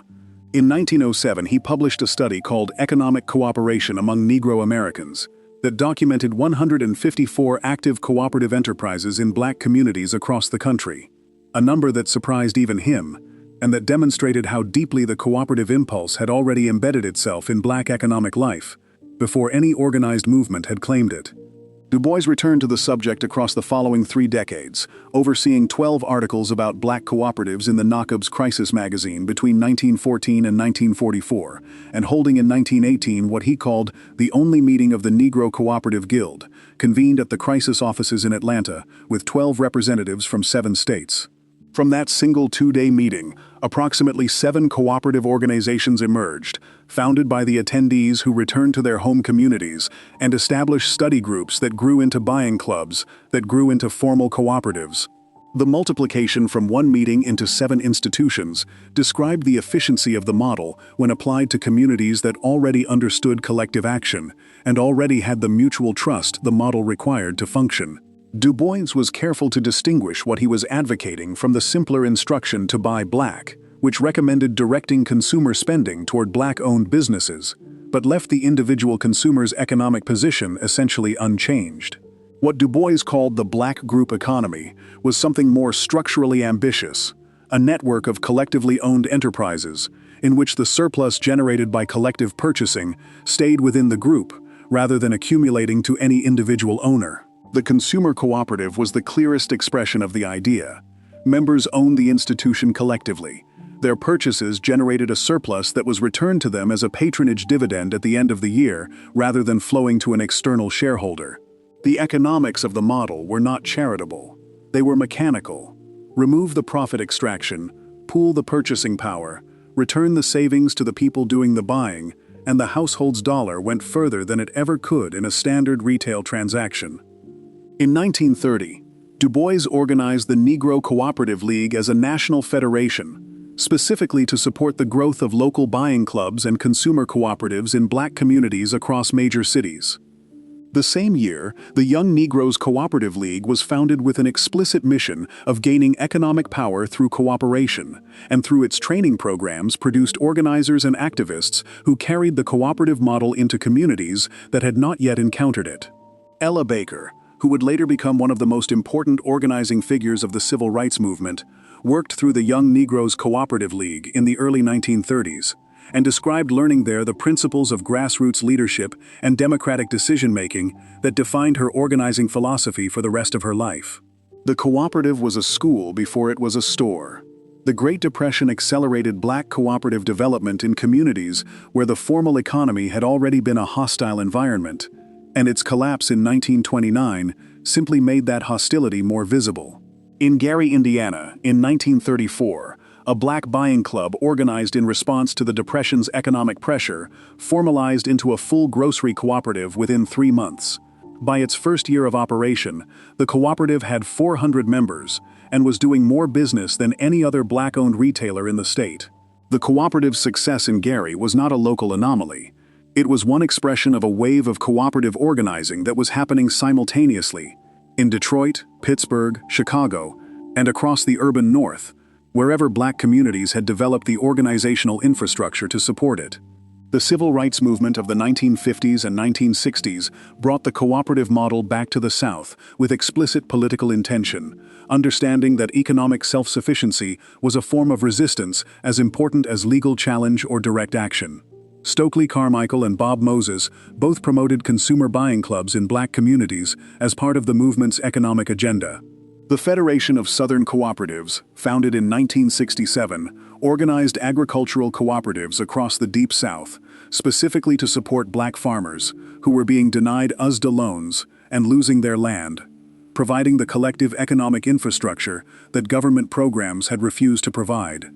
Fannie Lou Hamer, born in 1917 to Mississippi sharecroppers, and herself a former sharecropper evicted from her home for attempting to register to vote, founded the Freedom Farm Cooperative in Sunflower County, Mississippi, beginning on 40 acres purchased with a $10,000 donation from a Wisconsin charity organization in 1969.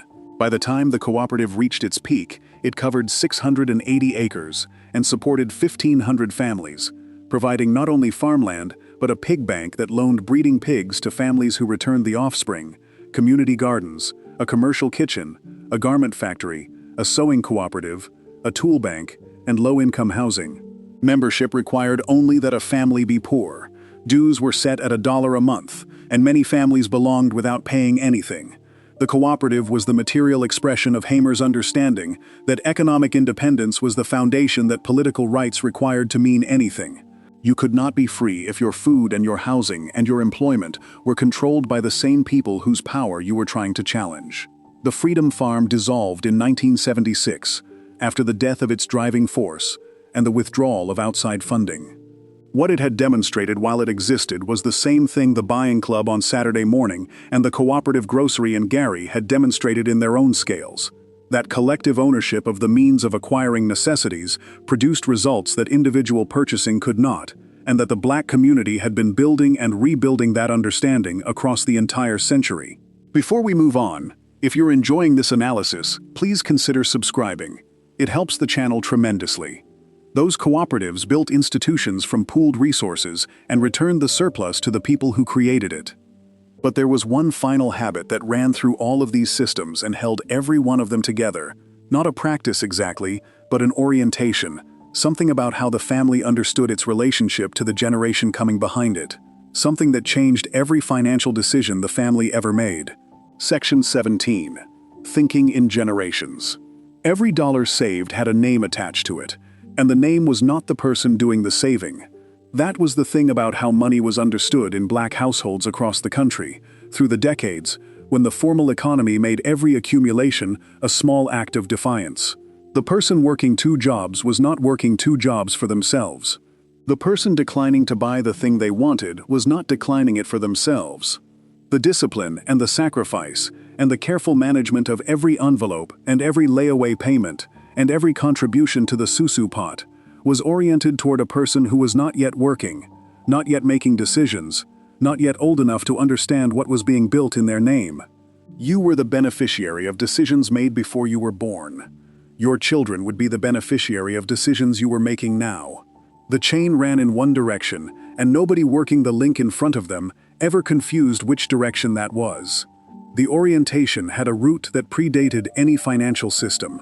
Historian and legal scholar Larry Koger documented in his 1985 study of black slaveholders in South Carolina that when one parent of an enslaved couple was freed, that parent would immediately begin working and saving with a single purpose, which was to accumulate enough money to purchase the freedom of their enslaved spouse and children. The amounts required were substantial. Freedom for a single enslaved person cost between $500 and $1,200 in antebellum courts, at a time when a free laborer earned perhaps $2 or $3 a week. The arithmetic of those purchases represented years of every available dollar directed toward a single goal, with no benefit flowing to the person making the sacrifice until the purchase was complete and the family was together. By 1839, according to records of the period, 42% of free black residents of Cincinnati, Ohio, had purchased their own freedom or the freedom of family members. The generational orientation, the willingness to sacrifice the present entirely for the sake of someone else's future, was not a cultural accident. It was the founding logic of black economic life in America, established under conditions so extreme that anything which came afterward was merely a variation on the original theme. After emancipation, the same energy redirected. Formerly enslaved people who had managed to accumulate small amounts of money during slavery, or in the immediate years after it, channeled that accumulation toward the next generation with a specificity that left records. Land was purchased and titled to include children as co-owners so it could not be taken if the parent died. Schools were built by communities who had no schools and who understood that the child who could read and calculate would operate in a different economy than the parent who could not. A 2023 study conducted by Merrill Lynch in partnership with Ipsos found that affluent black American respondents were more likely than the general affluent population to have a formal financial plan specifically aimed at passing wealth to their children, and more likely to identify setting their children up for success as a primary financial goal. The finding described a present-day measurement of something that had been operating for generations: the specific intentionality with which black families oriented their financial decisions toward the person coming after them, rather than toward their own present comfort. The cost of that orientation was measurable and consistently understated. Urban Institute research showed that black families transfer financial support to children and extended family, in the form of help with rent, tuition, and caregiving, at rates that substantially reduce the household's own wealth accumulation.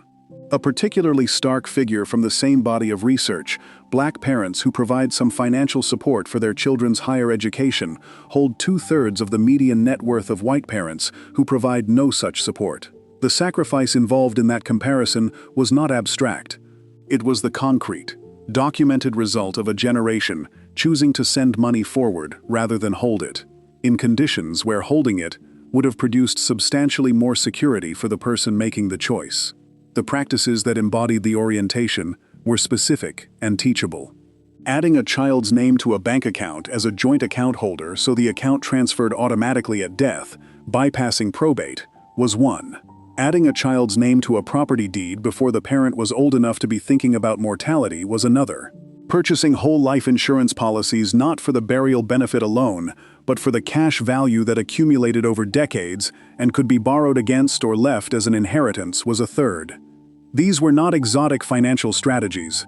They were household decisions made by working people who had studied the problem of how to move something from one generation to the next across a system that had been designed to interrupt exactly that movement. The verbal expression of the orientation was the sentence every child at that kitchen table heard in some form. The explanation offered for a sacrifice that needed no explanation once you understood the framework, but that adults offered anyway, because the framework itself was part of what was being transmitted. This is not for me. This is for you. What I am building right now, I will not be the one to live in. You will be the one to live in it, and the condition of what I leave you will be determined by the decisions I make right now, while you are too young to make them for yourself. That sentence, in whatever form it took in a specific household, was the capstone of every other financial habit on this list. The Susu built a lump sum. The burial society guaranteed the funeral. The land purchase anchored the family to a geography. The trade passed from hand to hand gave the next generation a skill before it gave them anything else. The envelope on the kitchen table organized the present, and all of it, every piece of it, was understood as an installment payment toward a future that the person making the payment did not expect to collect. The orientation preceded the practice in every case. The practice was only possible because the orientation already existed, because Black families understood, without requiring anyone to explain it, that the present moment was not the point. The generation behind you was the point. Everything else was infrastructure. That orientation ran through every habit on this list and gave each of them a direction. And when you look back across all 20 of these practices together, a pattern emerges that only becomes visible from a distance. Something about what Black families built when no institution would build it for them, and what that building quietly says about who did the building. Section 18. The Fraternal Orders. The dues came out of the paycheck before anyone asked where the money had gone, and the lodge meeting happened on a Tuesday or a Thursday evening in a hall that had been rented or built or borrowed for exactly this purpose. A room full of men in a specific configuration, following a specific ritual, producing minutes that a secretary recorded and a treasurer accounted for, and officers who had been elected by the membership would answer for at the next meeting. The ritual was the visible part. The finances were the structure underneath it, and the structure underneath it was a mutual aid arrangement that had been producing tangible results for Black men and their families since before the Civil War, providing the insurance and the emergency assistance and the professional network and the scholarship money that mainstream institutions had made clear they were not prepared to provide. Prince Hall was a leather merchant in Boston who had been born in Barbados, arrived in the city at 17, acquired property through his trade, and by 1775 was eligible to vote, a distinction that most Black men in the colonies could not claim. On March 6, 1775, he and 14 other free Black men in Boston were initiated into a British Army Masonic Lodge attached to a regiment stationed in the city. When the regiment left after the Revolution began, Hall sought to establish an independent Black lodge, writing to the Grand Lodge of England for a charter. The charter arrived in 1784, establishing African Lodge No. 459 as the first Black Masonic lodge in the world. Hall had understood from the beginning what he was building. Membership in the Masons, he wrote, was an opportunity for Black people to seek social and economic advancement in a country that had organized most of its institutions against their participation. The lodge was the alternative institution, built by the excluded for the excluded, offering within its walls what the world outside denied. By the period between 1870 and 1930, Black fraternal organizations had expanded into a substantial network with hundreds of thousands of members across the country. The Prince Hall Masons operated across 40 Grand Lodges in the United States, Canada, the Bahamas, and Liberia, presiding over more than 5,000 subordinate lodges. The Grand United Order of Oddfellows, founded by Peter Ogden in New York in 1843, after he was denied membership in the White Odd Fellows organization, had grown to hundreds of thousands of members. The United Order of True Reformers, founded in Richmond, Virginia in 1881 by former slaves after the Civil War, built itself from a sickness and burial benefit society into a financial empire that eventually included a newspaper, a hotel, a real estate company, a bank, and a weekly newspaper, all built on the accumulated dues and discipline of its working-class membership. The Improved Benevolent and Protective Order of Elks of the World was founded in 1898 in Cincinnati, specifically because the Benevolent and Protective Order of Elks restricted its membership to white males and had sued to prevent Black men from using the name or the ritual. The founders of the IPO took the name and the ritual anyway, fought the legal challenge, and built an organization that grew from 36,000 members in 1922 to 250,000 by 1927, under Grand Exalted Ruler J. Finley Wilson, who secured $700,000 for educational scholarships during his tenure and created specialized departments addressing education, health, civil liberties, and economics. The Economics Department launched campaigns to support Black businesses and assist unemployed members at the beginning of the Great Depression, operating at a moment when the federal government's relief programs were being administered with explicit racial bias, and Black workers were being excluded from the industries where white workers received institutional support. At its peak membership, the IPL had 500,000 members in 1,500 lodges, making it the largest Black fraternal organization in the world. Members over its history, included W.E.B. Du Bois, Thurgood Marshall, and Booker T. Washington. What a working man received from lodge membership was not abstract. It was a structured benefit package, administered by people who lived in his community and whose accountability ran directly to the membership that had elected them. Sickness benefits paid when a member could not work, and had no sick leave and no disability insurance. Death benefits paid when a member died and left a family without its primary income, supplementing whatever burial society or insurance policy the family held. Emergency assistance was available through the lodge's treasury or through informal arrangements among members who understood that a neighbor's financial crisis was a community problem. Scholarship money went to the members' children who were college-bound at a time when most white institutions were closed to black applicants, and the historically black colleges and universities that were open to them charged tuition that working families could not cover from weekly wages alone. The business network was the benefit that generated the most long-term economic value, and the one that was least visible to anyone outside the lodge. A merchant who was a lodge brother could expect lodge members to direct their purchasing toward his business. A craftsman who was a lodge brother could expect referrals from other members who needed his trade.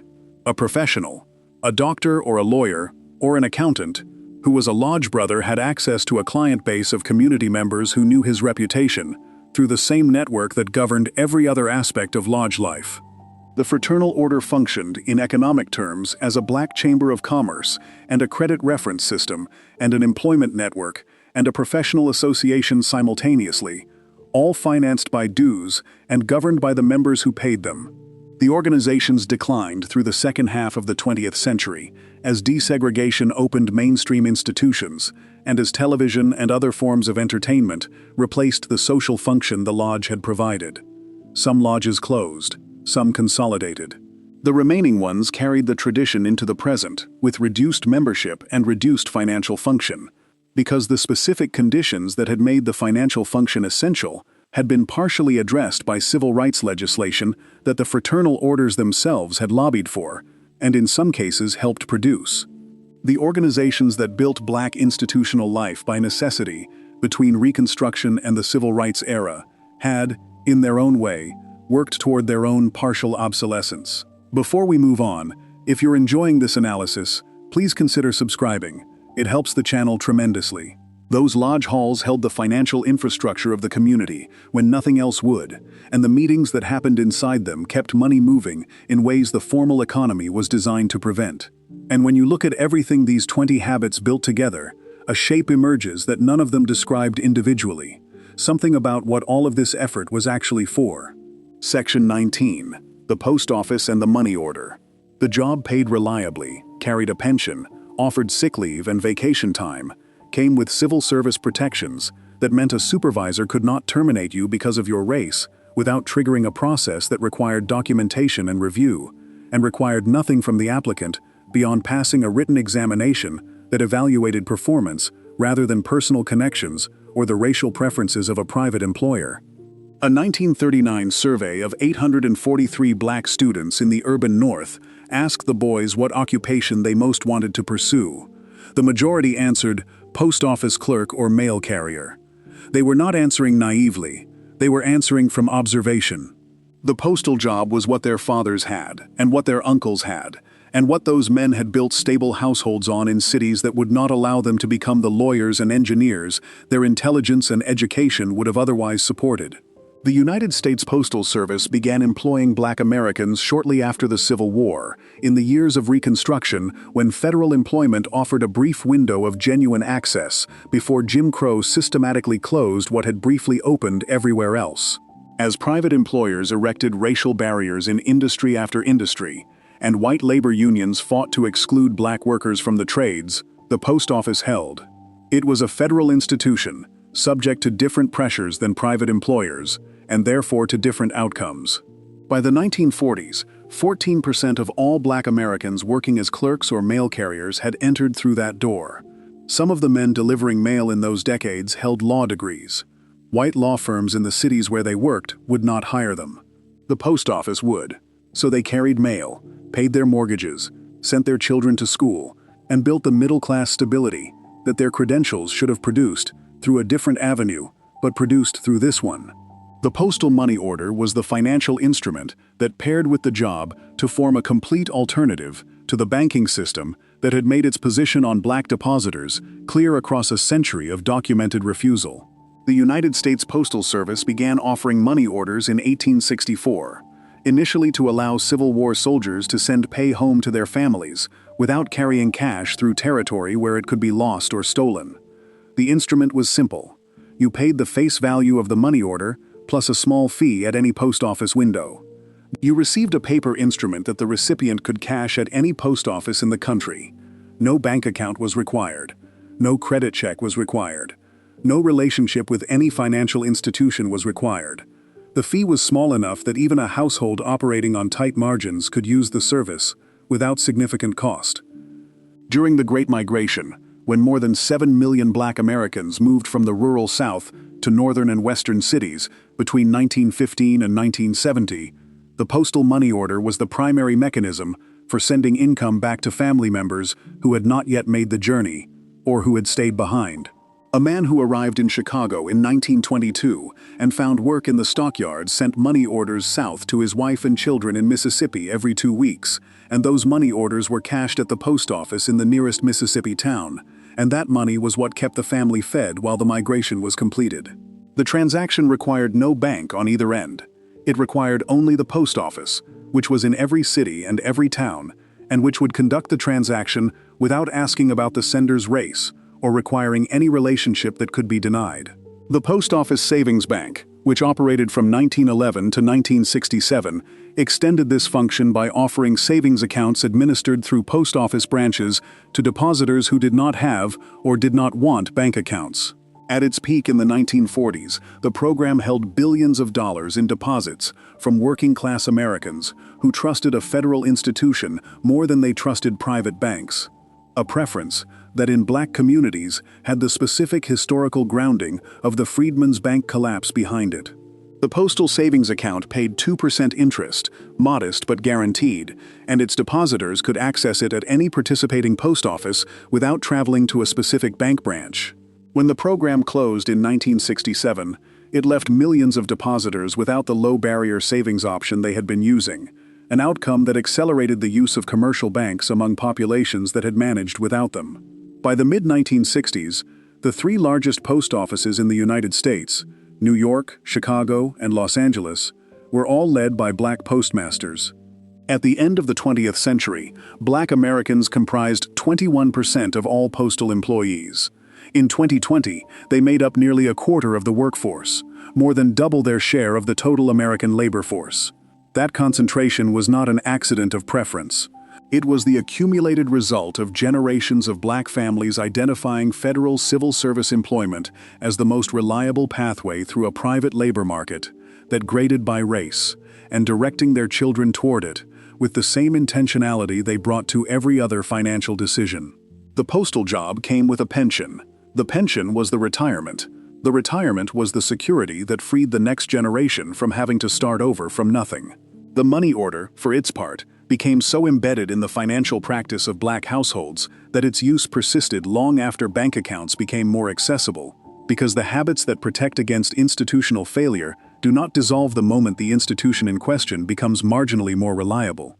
You did not tell your grandmother in 1978 that she could trust the bank now.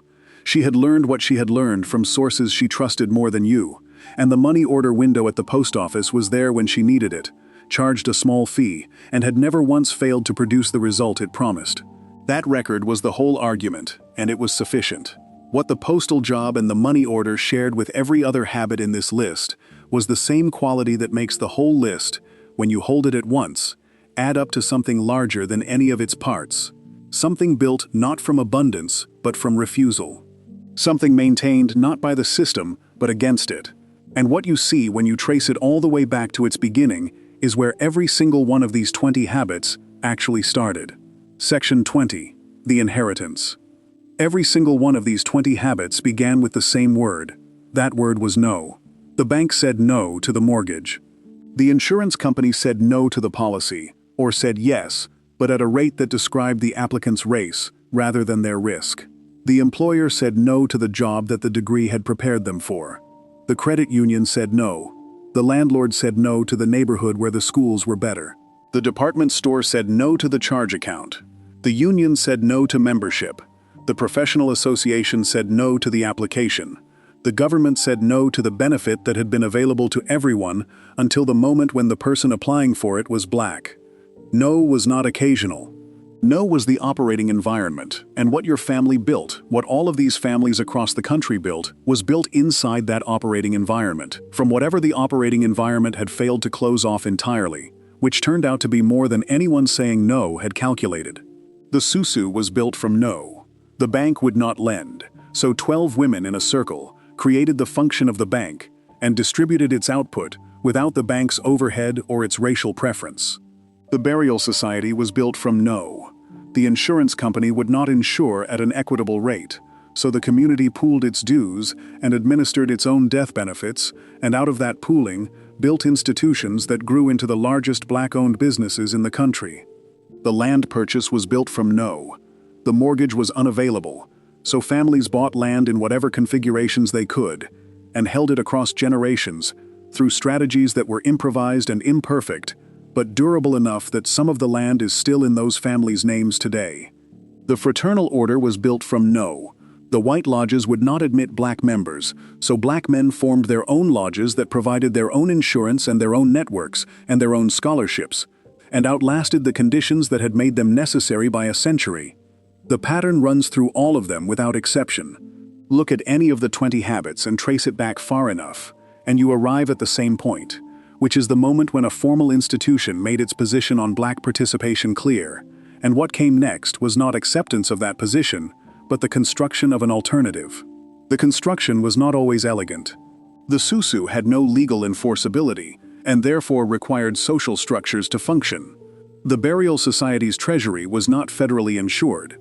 The land held as heirs' property was vulnerable to partition sales that wiped out generations of accumulation in a single courthouse proceeding. The cash in the mattress paid no interest and could burn.